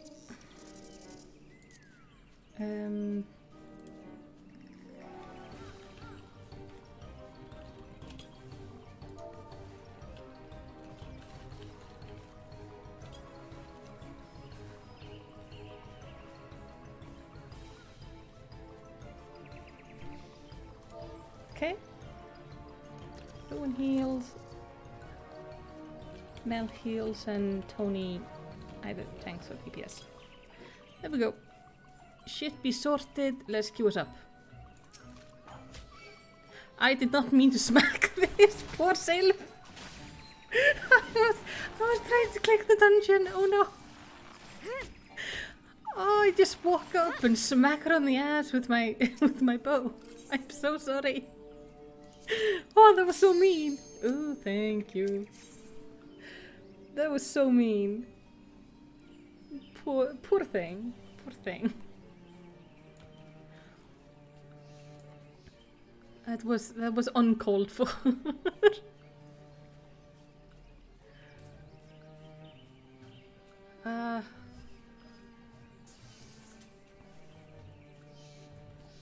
Clover says lore on the two new coming jobs is kind of weird. Ooh, that's gonna be interesting.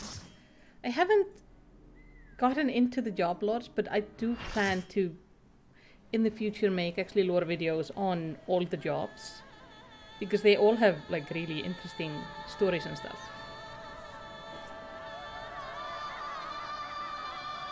Okay.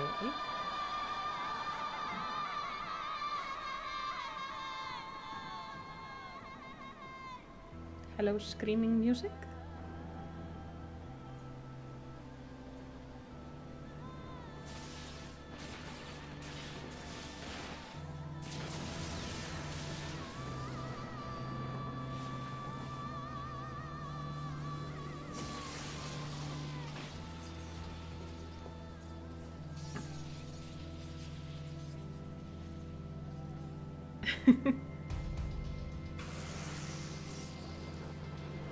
Wait, Reapers? Okay, so we're getting something called Reapers who are literally, they're botanists that went a little bit mad. Well, to be fair, aren't botanists a little bit mad to begin with. Okay, let's do this. So, what is this? Okay, no touchy the others with the circle of doom. Get it. Oh, I like this is over all my shit right now. Let me just shimmy you a little bit to the side. Thank you. I'm still figuring out like how I want all my things to be set up because I also heal on this character. And I'm still working it out. Now, let's take part in actual damage.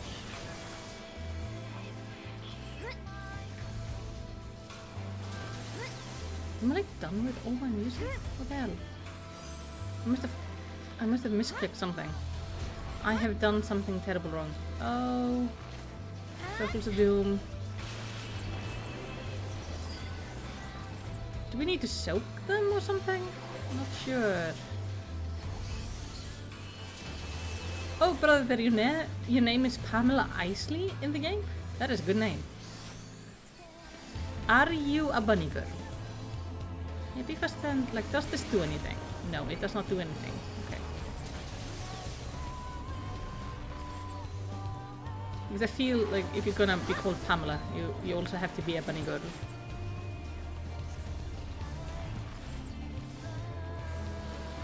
People are gonna go, yeah, they are. I mean,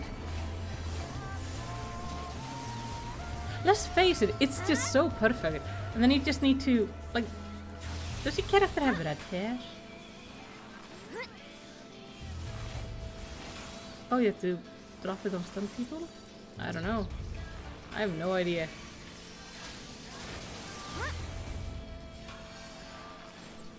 But yeah, I think it would be cool to, like, get predominantly, like, green glamour.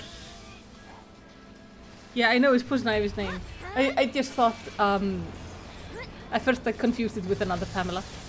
But as soon as you went, like, crazy botanist, my brain was like, oh yeah! So, you need to get some, like, predominantly green glamour, red hair. She was kind of cute with glasses in the old animated series, so... Though, I think that was...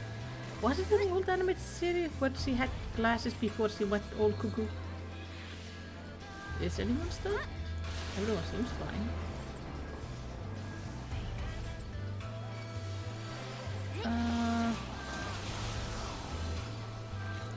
Okay, it's just the free company reminding us about the Discord.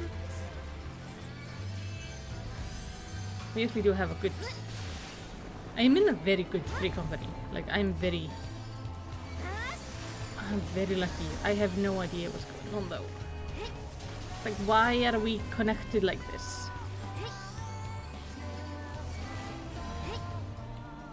Like, what am I doing? Ow. This doesn't do shit. Let me just assist the healer a little bit. I don't understand what's happening. Is it that we can't go too close to another, or that we have to stay apart? Yeah, I remember Harley had glasses. Maybe it was in one of the movies or something, but I think Pamela did have glasses in one of them. Maybe it was in the movie... Gosh. Was he had Bane? Like, was he made Bane in one of the, like, old Batman movies? I don't know. I just know I'm dying. I got stats, yeah. I just don't know. I need to get 3 orbs.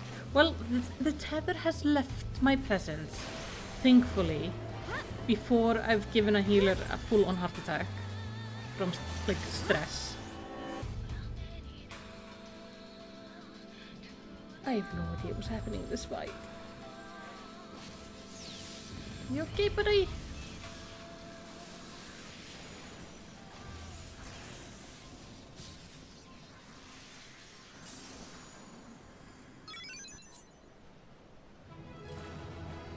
Oh, nice.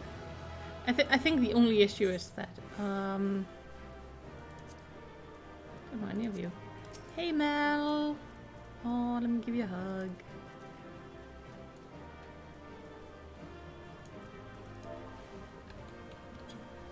Tanking armor looks amazing. Hey, Kaitu. Yeah, the healers just healed through it. It was just, they went full on, like, I don't care. And the healers. So I'm gonna say thank you so much to the free company. I have taken thy measure, bringer of light. All the thunder was really static from his spear, I am sure.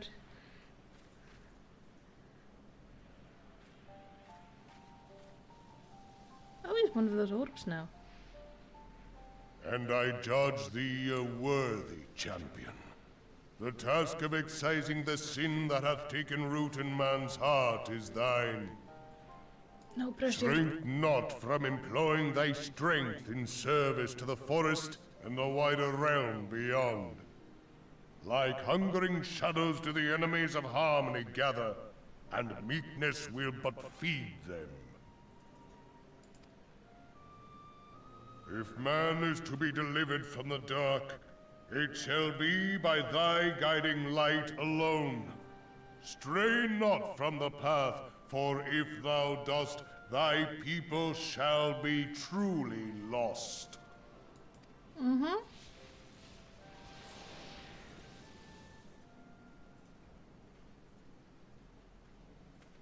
Thou hast slain the Lord of Levin. A regrettable act, but a necessary one.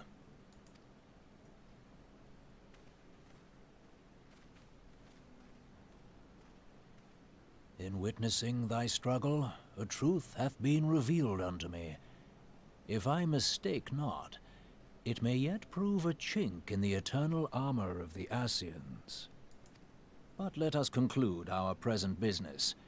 I shall expound upon my findings at the Rising Stones anon. Alright. Yeah, I agree. He is technically a good primal. The sylphs, like the evil sylphs, aren't really evil. They just want to be left alone. I mean, I can respect that. I also often want people to just leave me alone. And I mean, I also would get really annoyed if just shit ton of people started walking through my home. You wonder how many good ones there are?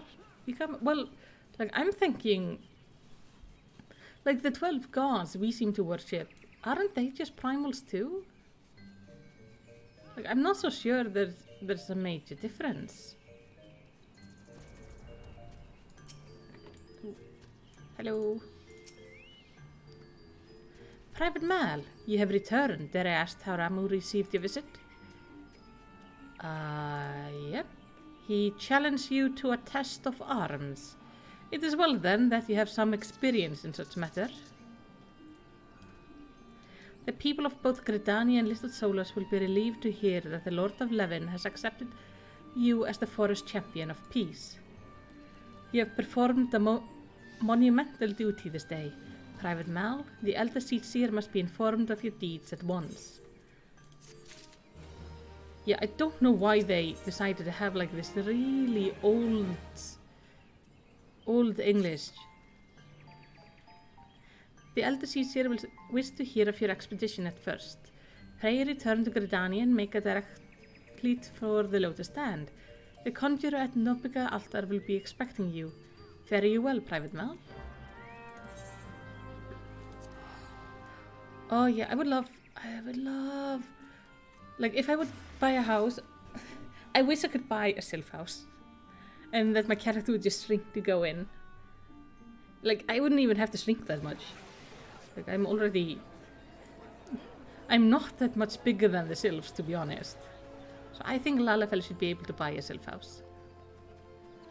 Because it's just so cute.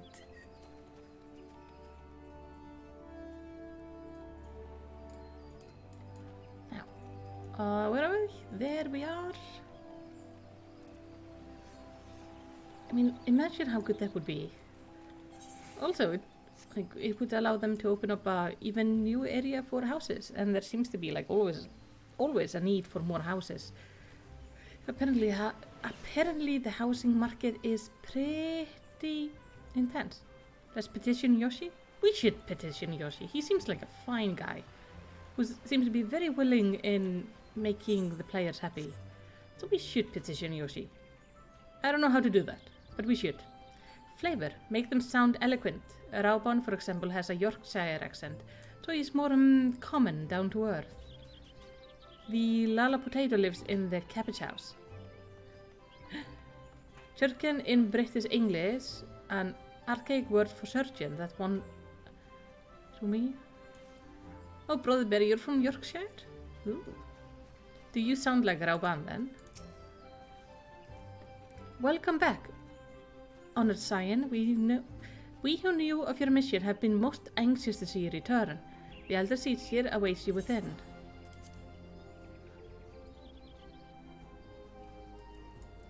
The treehouse has no roof. I would like to have a roof on my treehouse. Just saying. But I would like to have a nice treehouse.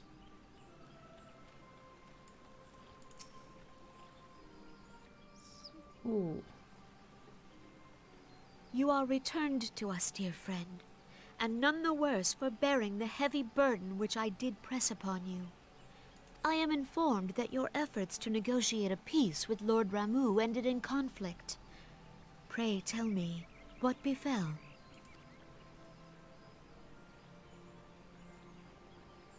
Ramuh made trial of you? I fear there is truth to his claim. It is the darkness within us that attracts the darkness without.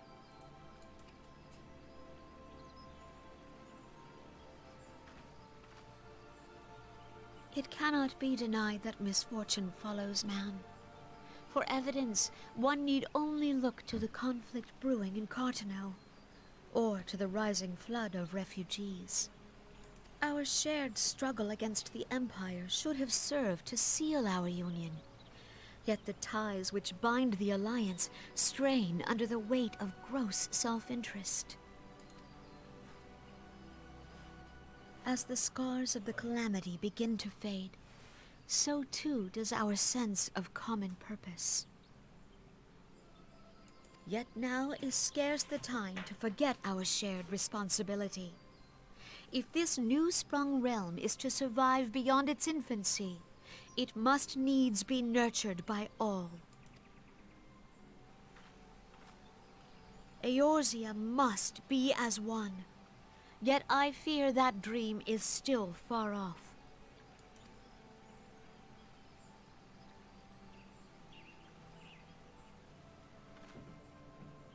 On behalf of the people of Gridania and the elementals both, I thank you for all that you and your fellow scions have done. Full oft have I been compelled to look to you for aid of late, and offered all too little in return. As leader of this nation, I shall endeavor to prove a more worthy ally to your cause henceforth. Well, that's positive. So Gridania is even more on our side now? Lord Ramuh has departed, yet the keening of this ill wind grows no less insistent. What do you mean? Voices of the forest, pray speak and I shall listen. What unseen evil begets this unease in my heart?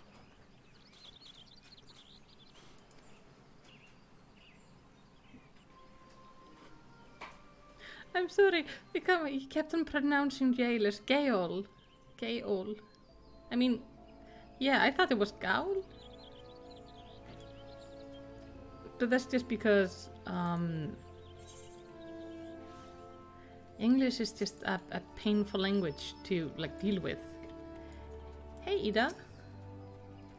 You should have seen Maxio when we got back to Little Solas. Grateful is an understatement. I thought he was going to shake Papa Lima's hand off. Oh. Thus ends another daunting mission, eh, Melicity? I'd hope Lord Ramuh could be persuaded with words alone, but nonetheless, I can only admire the adroitness with you responded to the primal sudden challenge. And it seems that Uriander too was pleased with the outcome. What say you, Majesty? Shall we gather back to the rising stone and ponder the lesson of the day? I'm just gonna minimize this.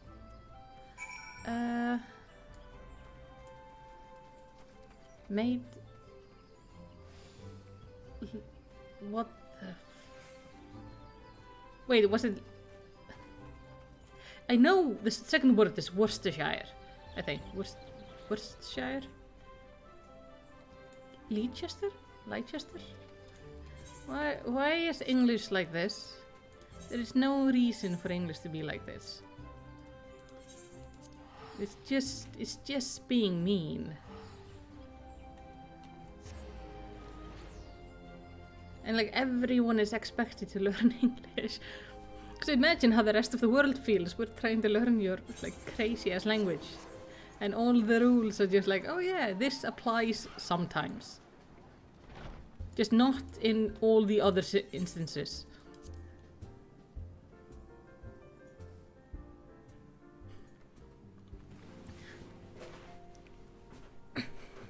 For a confusing word, Leicester equals Leicester. What? Oh well, everyone has moved. Hello, Ozen. The children are quick to take to Eorzea's way, but I cannot claim the same flexibility. Wait, Worcestershire is Worcestershire? Why? Duty calls. Well, no matter the task, I have faith you will see it through to the end. Hello, Tataru. Take care, Malicity. I look forward to hearing all about your adventures when you return. If it's any consolation, most English people have trouble too. Yeah, I guess. We need an updated version. Yeah, can we go to like English 2.0 now? There are several bug fixes that have to be made. Maybe one day we shall accompany you into the field, but for now we must see to less glamorous duties. Speaking with Master Coltonet has opened my eyes to great many things. I had no idea the world outside Doma was so strange and wonderful. Worried about leaving us alone? Don't be. While the Archon are away, Horay Boulder will keep this little one safe. Miss Malicity, is it true you're going to go on an adventure again? I'm so jealous. Oh, I love it that like I can see them teaching them. Oh, Ikiri is working behind the counter. I tried substituting native ingredients several times, but the result was but a pale imitation of authentic Doman cuisine. Hey, Miss Malicity, what's a ramu? Is it cute and fluffy like a horse bird? No, it's an old man in desperate need for a trim. Try speaking French where half the letters are silent. French is just... I don't even know what... I think French people, they looked at the English language and went like, that's shit. We'll make something worse. That will teach them. Welcome back, Malicity. Word of our momentous encounter with Lord Ramu precedes you. I would fain share news of mine own, but Urianger discoveries must take precedence. Upon witnessing the defeat of the Lord of Levin, our learned companion was struck with a profound insight regarding the nature of the Ascians' immortality. Let us assemble and discuss this observation together. Yeah, he should braid that beard, shouldn't he? Or just, take a little, just thin it out a little bit. It's a lot. But he would have some, amazing braids. If everyone is ready, let us begin.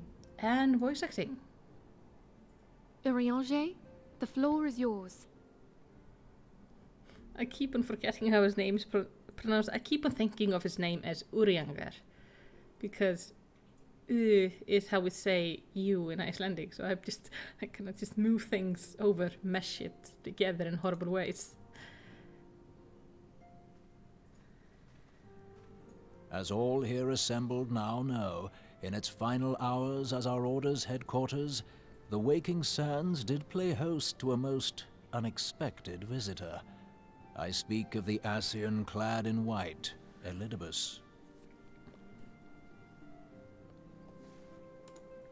Unwelcome though his presence was, his words that day did serve to confirm a truth long suspected, that the Ascians are eternal beings, to whom physical destruction is as a temporary inconvenience. In the intervening time, Urianger and I have striven to discover a means by which the Ascians might more permanently be slain. And 'tis my belief that we have found the thread that will allow us to unravel the twisted skein of their existence. In the moments prior to Leviathan's most recent manifestation, the Sahagin elder who summoned him was observed to undergo some manner of ascension. The etheric readings taken by Y'shtola at the time of this transfiguration have proven most enlightening.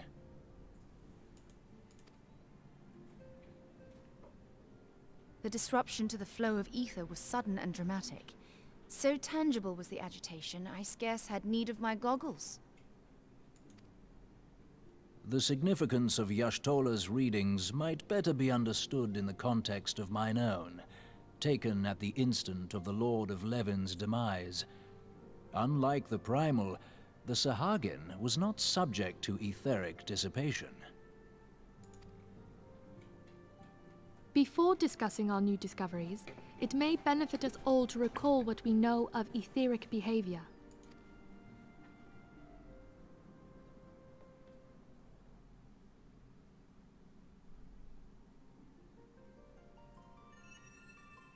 Let us begin at what some might call the end. When we who dwell in the material realm die, our spirits dissolve into the flow of ether and are returned to the ethereal realm. Okay. In turn, the restless energy which suffuses that plane streams back into our world, giving rise to new life.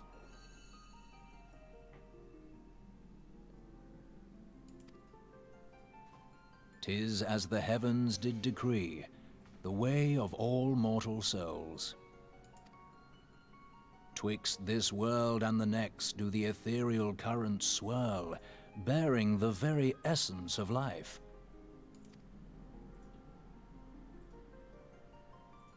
Primals behave somewhat differently.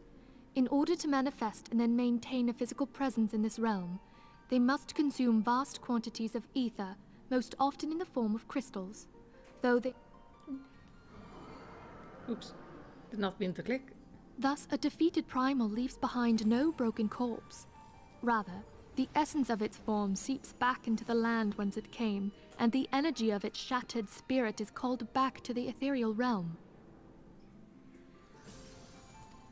And there it waiteth, till next the prayers of the faithful do draw it forth from the sea of ether, to take their offering of crystals and make for itself a new body."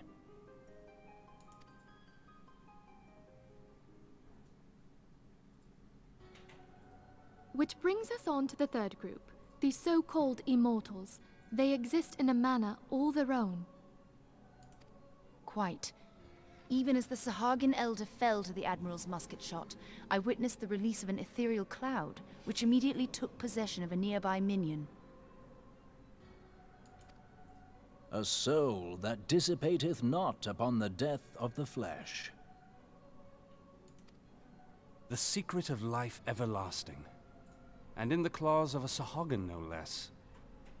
But I wonder, what would happen to one of these obstinate spirits should there be no suitable host for it to claim?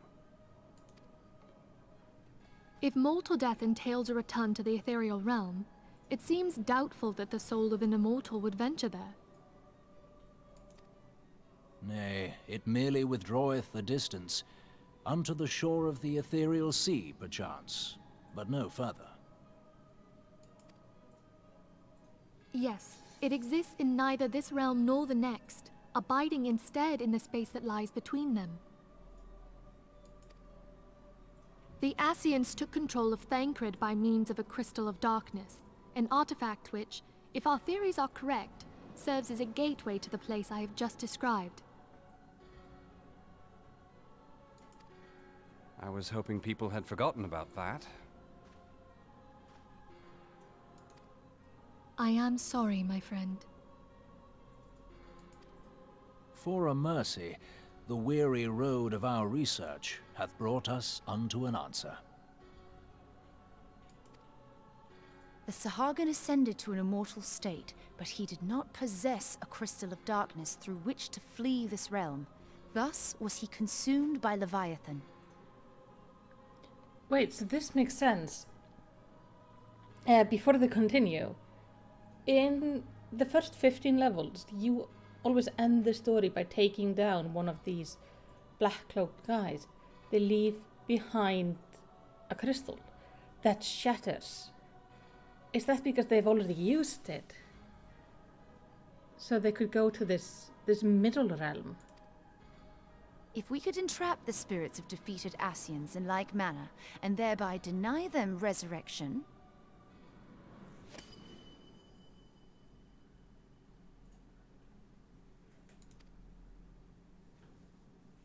This is, by the way, like a really cool visual on how to explain this. Therein lieth the path to victory. Thou art most perceptive, my lady. Only when we have trapped the bodiless soul within an ethereal prison can we hope to defeat its unnatural constancy. Thus might even an eternal paragon be consigned to oblivion. These feats are, of course, far easier said than done.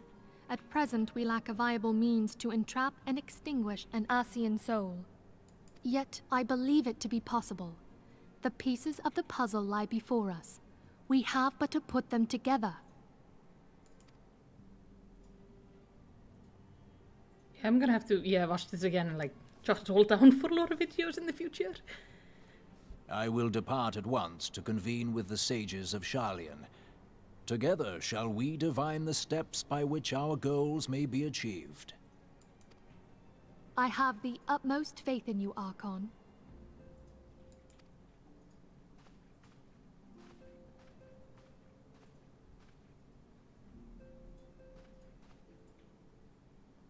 Beg pardon, antecedent, but I would raise one final matter. Even now, a Sharlayan survey party seeketh to ascertain the fate of the students of Baldessian. Their findings shall soon be known to us. Though you harbor feelings of dread, I bid you surrender not to sorrow, but abide instead in hopeful prayer. I shall, Archon. Thank you.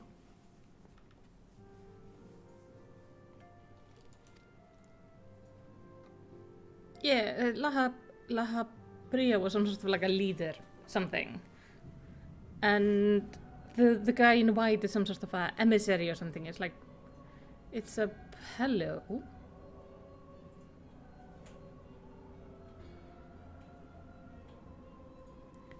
The Lord of Levin is returned to the ether, as was Leviathan before him.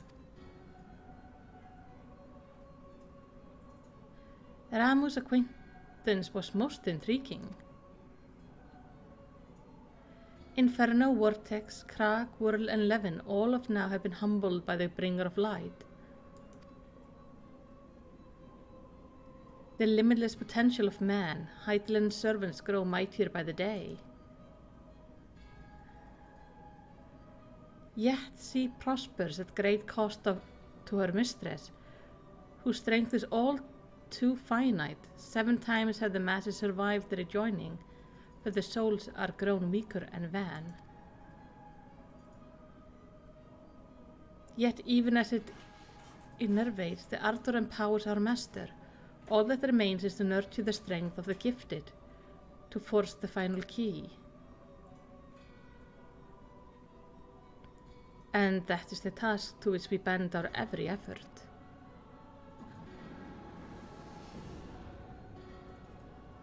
Oh, hello. Divine seeds were ever want to quicken in Eorzea's fertile soil, We need only lead men to the field, and by their eager hands shall a new deity arise. That which was shattered shall be made anew, and the one true God shall come again. So he's not even dead.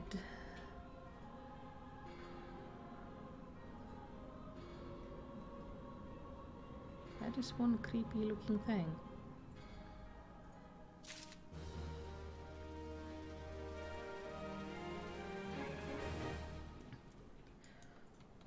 Okay, that was a lot. So we have learned now that why the Ascians don't die. They go to this middle realm. That is complex. Well, on we go then.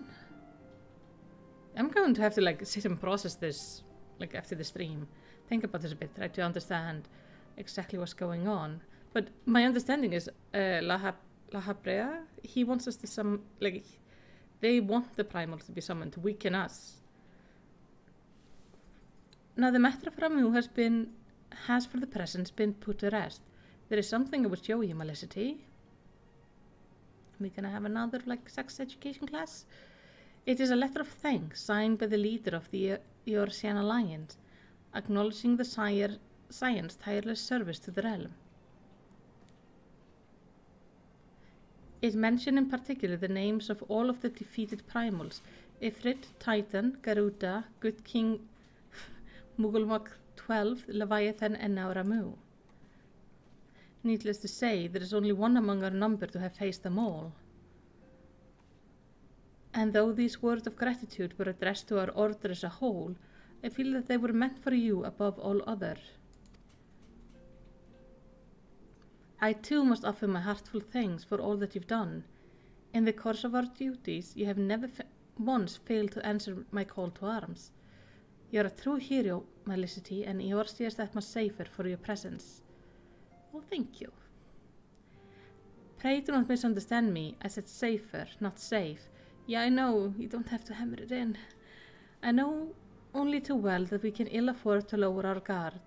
The Ascians may be relied upon to show chaos in the realm until such time as they are forced to stop. Can I not just get 5 minutes of a break and a good job? Immediately we go to yeah, it's safer.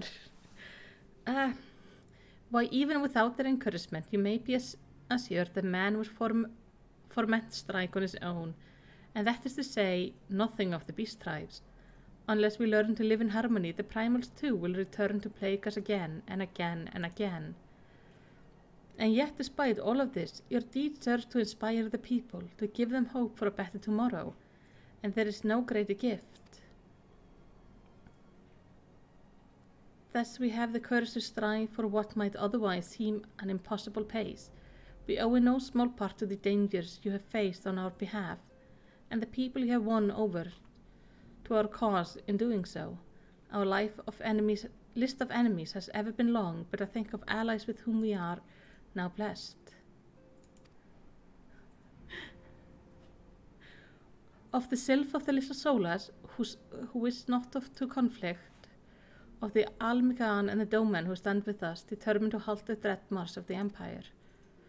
And then there is Sid and the Fellowship of Noah, racing to unlock the mysteries of ancient Alag, that we might be spared the horror of another ultimate weapon. So this is supposed to have happened before you finish the Crystal Tower, okay. Of course, when speaking of our greatest allies, we must not forget those closest to us, by which I mean our fellow Science. Thanks to their many and varied talents, our order is uniquely equipped to combat the far-reaching corruption of Ascians, and combat it we shall. Your enthusiasm is truly heartwarming, Antecedent. Given our embarrassing wealth of allies, I trust it will not inconvenience you unduly if I absent myself for a time. Oh no! Alphinaud, you can't go. You're like my favorite character. Alphinaud, I take it the trouble in Ul'dah no longer require your attention. There are yet some rumbling of discontent, but the air of simmering violence is largely dissipated. 'Tis the reports that I stand before you now. That and to speak with you concerning the new organization we discussed. Ah, I have a message for you from El. You recall the refugee girl? The one whose parents were missing. They were found unharmed. She wishes me to pass to you her thanks. Oh, why, Alphino? Am I to understand that you made the effort to remember the poor girl's name? I look forward to reading all about her in your report. I do hope you left nothing out. I don't think he likes the paperwork. Melicity, you have been away from Reverend Toll for some time now, I believe. Might I suggest that you put the affair of the realm to one side for the moment and take this opportunity to reacquaint yourself with the town? Which reminds me, one of the Doman children recently inquired as to your whereabouts. Yosen was his name. I believe he has some small matter he wishes to share with you. Why not oblige him with a visit? Okay, so has the town changed?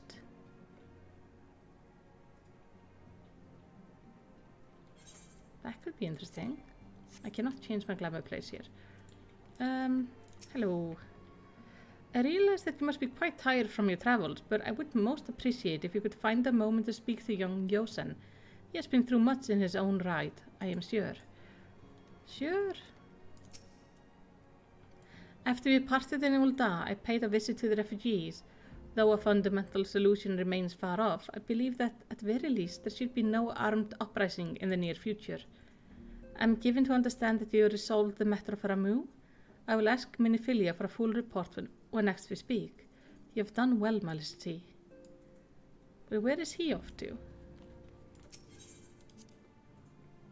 Also, look, he's my favorite of the Scions. I don't want him to just vanish. He's such a fun character to have around. Oh, everyone is moved yet again. The storm has passed and a moment of quiet is ours. Tataru is using her newfound time for further her studies, and would follow her example. If living in Eorsi has taught us anything at all, it's that such restful moments are fleeting. Dark clouds ever stir anew on the horizon. With the Doman youngling dashing around hither and yon, there's hardly a moment of peace to be had. As said, travelling with Ida is not as if I knew much peace to begin with. I'll go to you guys soon.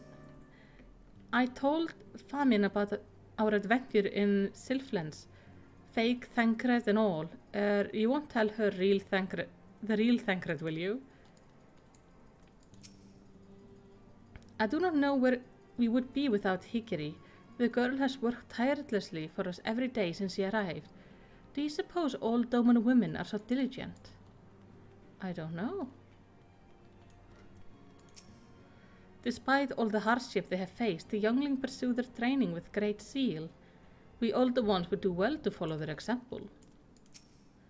Ah, Melicity, care to watch the lesson before your journey on your way? I dare say your presence would go far to inspire the younglings. Oh, so they're really taking it into stride. Repetition and routine begets skill. Skill begets confidence.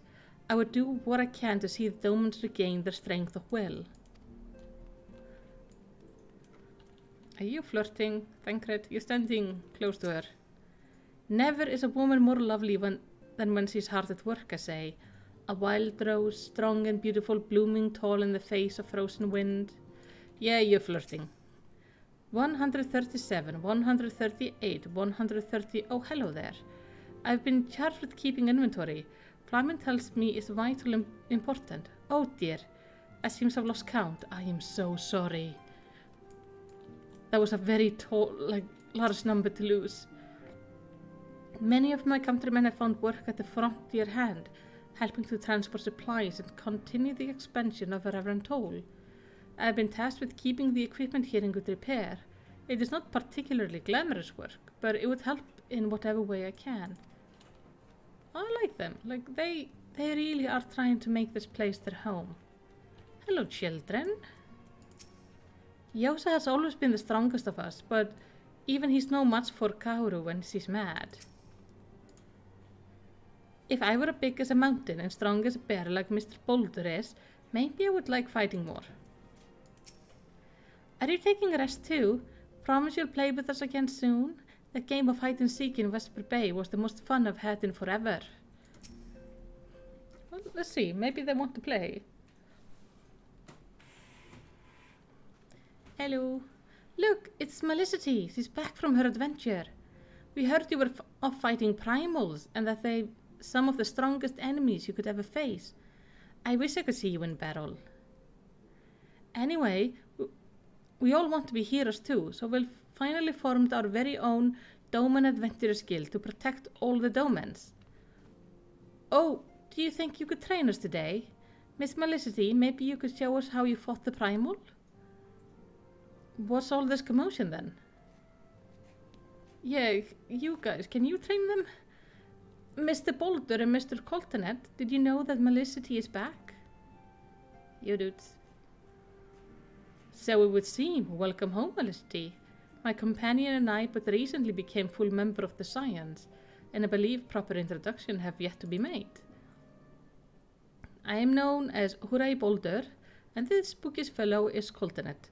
Though we remain largely unproven as adventurers, we have taken it upon ourselves to instruct the Doman youngling in the arts of combat. I told you, Mr. Boulder, we're not younglings anymore, we are adventurers. And we were just asking Miss Melicity if she could give us some special training. I think we're ready to hunt monster alongside her, don't you? Well, if you're certain been diligent with your drills, but I'm afraid the Fiend of Mordone are still ever so slightly too dangerous for you. I have a counter-proposal. What if we were to cross swords with Melicity? A demonstration of skill at arms, if you would. Hooray. If I didn't know you better, and I do, I would say you were merely seeking to test yourself against the legend. Well, mayhaps I am, but what matters the motive when the children stand to learn so much from the lesson? What say you, Melicity? Would you concern to spar with me? Are you sure you wanna do that? Hooray! We're to have a tournament. Come on, everyone. We must prepare our gear for an outing. Oh, they're so cute. So, how will this work? Do I try not to disappoint them? Have faith. Coltonet, I shall summon every last ounce of strength to make of this a worthy contest. The field to the east of town should prove suitable for our purpose. I very much look forward to our bout. So I'm just gonna go, yeah, okay, that's... I don't know. This feels like an interesting idea. At least. Just gonna go fighting. I'm glad at least that he came up with another idea than me taking them out to kill some creatures. I don't want the kids to be eaten. Now, is there something about looking at the town again? I'm not seeing like any major changes. Oh, all my stuff is actually really good, so I don't need to repair. I don't know what would have changed. But it is a wonder if perhaps like in the past it would have changed more. Well, we do have Domans about, like as watchmen. But I don't know. Well, let's see about this tournament at least. Like what does this entail? Because if I'm just supposed to beat up the guy, then I'm... that feels a bit mean, doesn't it? We're not exactly evenly matched, are we? Since becoming a Scion, I've had much opportunity to hear news of your epic deeds.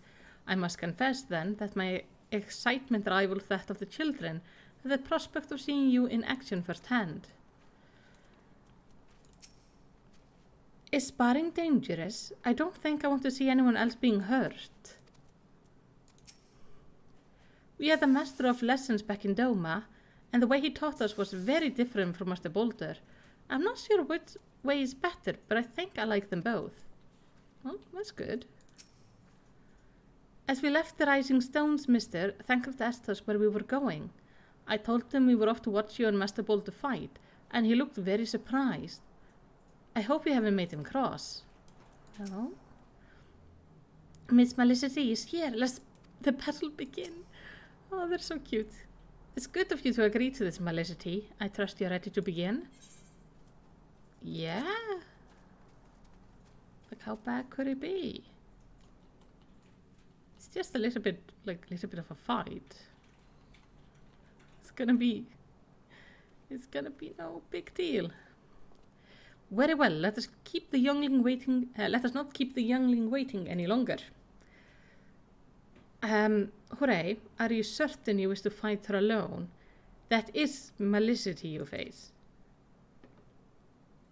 What better way to test my mettle? Pray allow me to attempt the first round unaided. After that, this hero's legend that led me to join the Science to begin with, without Malicity to inspire my effort, I would not be half the warrior I am today. Your point is well made, but remember, this is for the children's sake as well as your own.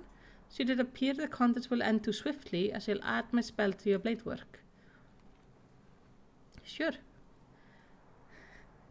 Hello, you haven't begun yet, have you? Oh God.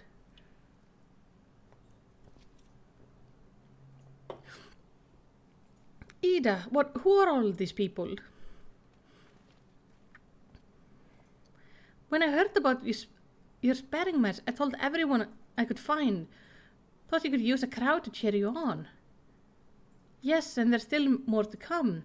When I mentioned Malicity's name, the reaction was quite enthusiastic. Why, my own popularity seemed but a sickle shade in comparison. You best claim a victory, bringer of light. Your burgeoning reputation is at stake. Well, our teacher won't be beaten so easily. He's a master swordsman. You can win, Mr. Bolter. No, I can't. We shall soon see. On your guard. I feel like this is extremely unfair. Okay. Let's do this.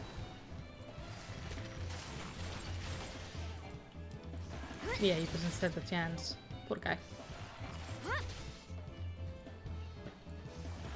Talking about food. I need food. Let's eat a steak. Thank you. Wait, are he down already? Dude, get up. Dude. This is slightly embarrassing. Okay, he's gonna join in.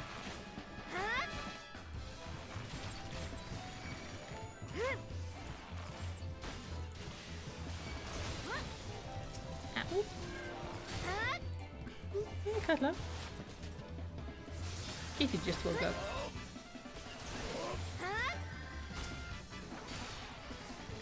Being adorable and tired.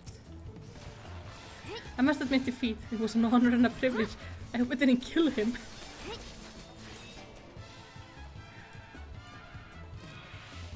Oh no, he looks hurt. Oh no, he's fine, he's fine. Miss Malicity is so strong, but you can't give up, Mr. Boulder. Can't disappoint the younglings. Dude, no, you're gonna have to stop now. This is not a good idea. It's not a good idea at all.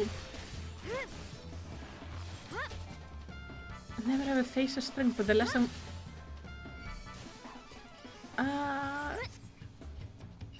Dude.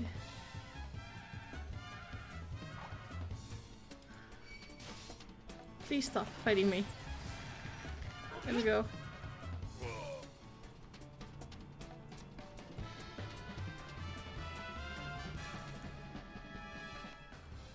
I'm sorry. You've bested me. I yield.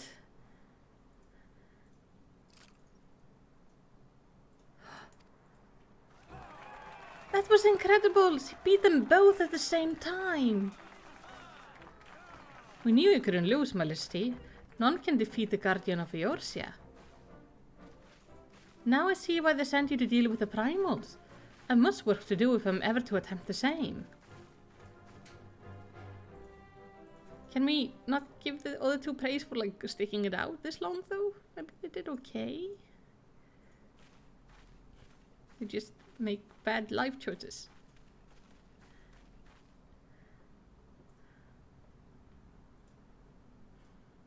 Impressive as always, Melicity. It's ever a pleasure to witness the spectacle of your martial power. And judging by the smiles on the many faces, they too appreciate the hard-won strength to keep the peril of the realm at bay. Oh. Guardian of Eorzea. Yeah, that is most fitting title. Do you recall when we first met? It was a memorable service for the Battle of Cartanu. At the time I was yet attempting to understand this land of Eorzea. I sought to grasp the reason why grandfather willingly sacrificed himself to protect it. I shall speak plainly, my initial impression were less than favourable. Dire problems abound, and yet the effort I saw extended towards their solution was haphazard and half-hearted. I thought Eorzeans a foolish and childish people. Considering the shambles their home was in, I would not have been surprised if some had chosen to swear an allegiance to Gaius, and the order he proposed to enforce. The legate's single-minded military invasion precluded any such switching of loyalties, of course. Were it not for the desire to continue grandfather's legacy, I would have abandoned the realm to its fate long ago. The threats were too many, the nation too self-involved and unstable.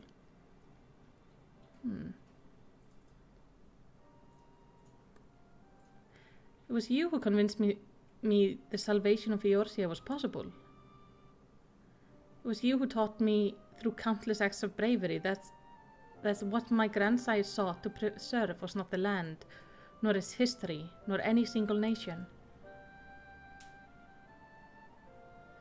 It was the people. These wonderful, infuriating, stubborn people that suffered blow after terrible blow only to drag themselves back to their feet to face another day.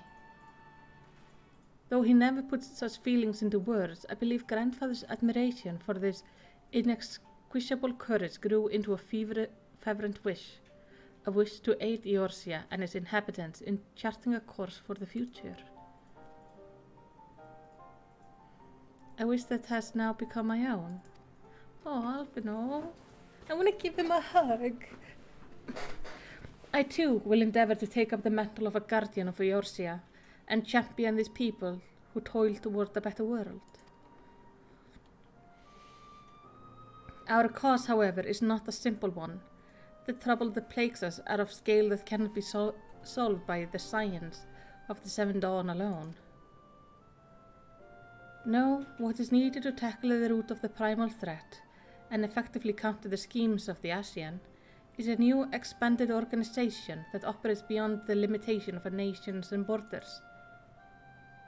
If you would aid me in building such an organization, then pray let us continue this discussion back within the walls of the Rising Stones.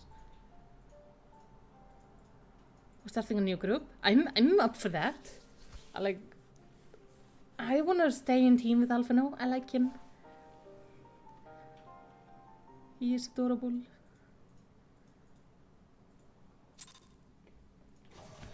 But yeah, I have the feeling the Crystal Tower, when this originally released, the Crystal Tower was not fully finished. I think it was still in the process of being dealt with. But we have dealt with it. The Crystal Tower is sorted out and all is good over there. So let's see if we can't make a new organization.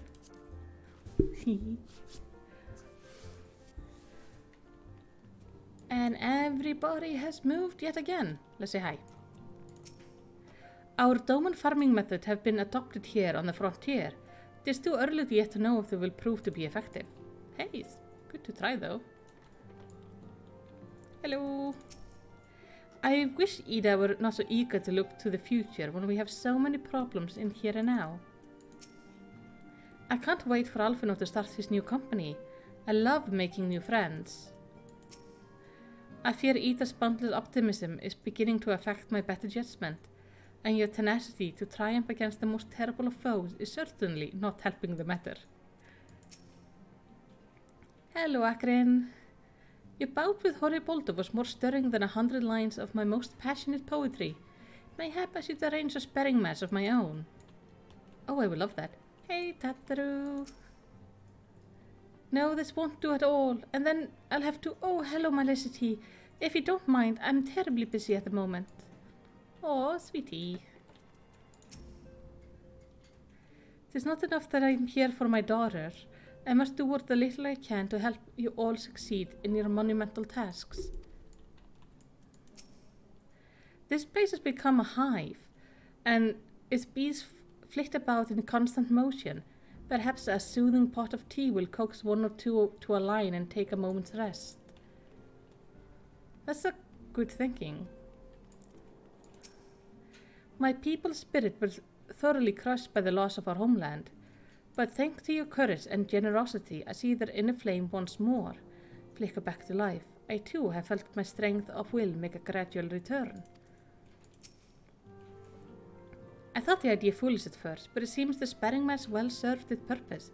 Why, I can't hardly wait to return to my studies and seek to improve upon my technique. Oh, that's great. Malicity, I must thank you again for agreeing to our bout. And I must thank the gods who was not a duel to the death. I will, however, cherish the lesson of each scrape and bruise as I work to better my swordplay. I'm glad everyone came happy out of it. Mr. Bolter fought well, but he was no match for you, Miss Malicity. Just you wait, one day I'll be good enough to knock you from the top of your mountain. I hope so. We need to decide who in our adventuring guild will do what. I'm fairly sure Yosan will have to be the sword fighter. He always has to be in the thick of action. Mr. Bolter is sore and beaten, but he said he would return straight to his training. I don't think he likes to lose. I like the way Mr. Colonet fought. No swords or fists. I wonder if I study hard, I will be able to cast spells like that too. Alright. See, these four are gonna make something out of themselves. It's gonna be neat. I like that. That's so sweet.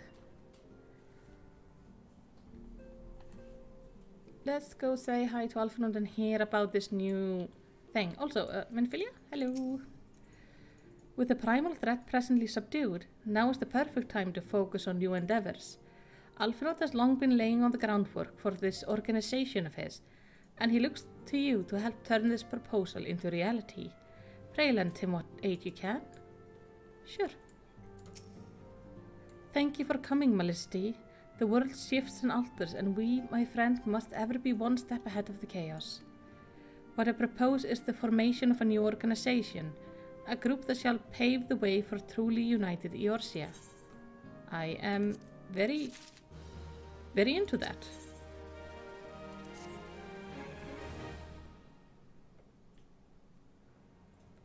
Pray forgive me if I tread over all ground, but I would first speak of the grand plan. Since the advent of the 7th Astral Era, the leader of the three nations have been deliberating over an accord that seeks to bring the disparate forces of Eorzea together into a single entity. A realm-wide grand company, if you will. The military might of such an institution would be drawn from every corner of the land and directed against threats that not a single nation could hope to overcome alone. Yet, while the purpose of this hypothetical organization is undisputed, the logistics of its formation have become the source of endless debate.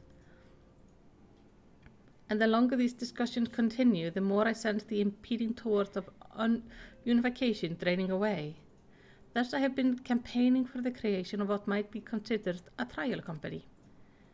It will be on much smaller scale than what we hope to eventually achieve, but capable of the same manner of unrestricted operation according to the science. It is my hope that the successful utilization of such force will lend moment to the lacking deliberation. Also, being primarily military outfit, I mean to assure fears of its misuse, by placing the fledgling organization under the authority of the Antecedent. The Science work tirelessly to protect Eorzea and his people. But as you have witnessed with the refugee revolt, there are limitations to what even we can achieve. Within this new company under the Science Command, however, we will be capable of responding to a wider range of difficulties without straining our resources or overtaxing your formidable talent. The goal of my proposed organization and those of the Science are ultimately identical, a point conceded by all concerned. But before I can move forward with establishing this precursor to the true border-spanning grand company, it is yet necessary that I visit the 3 leaders and gain their official approval. A tiresome and time-consuming task, which is why I would ask that you accompany me on the journey and attend to the business of recruiting our inaugural members while I am otherwise engaged with the bureaucratic formalities. All right. Thank you. It is reassuring indeed to know that the Bringer of Light and her discerning eye will be selecting our future allies. Our first destination will be Limsa Lominsa. Let us rendezvous at the Bulwark Hall. Oh, that's going to be really interesting. But we're going to be doing that in the next stream though, because I've been streaming for about 3 hours and I'm getting kind of tired, so I'm going to take a break here so I can continue to properly enjoy the stream. But just thank you all for joining me. This has been absolutely a pleasure. It's been so much fun to have you join me. I see a lot of you didn't show up till the very later part of the stream. I think I'm gonna try to have the next stream a little bit later in the day, so it's more within the time where more of you are online, so you can maybe watch. Otherwise, I just hope you have a lot of fun. Anyway, remember to do all the fun YouTube stuff, like, subscribe if you are new here, and leave comments down below if you have any ideas or anything you want to just tell me. But for now, just thank you so much for watching, and I hope you have a lovely day.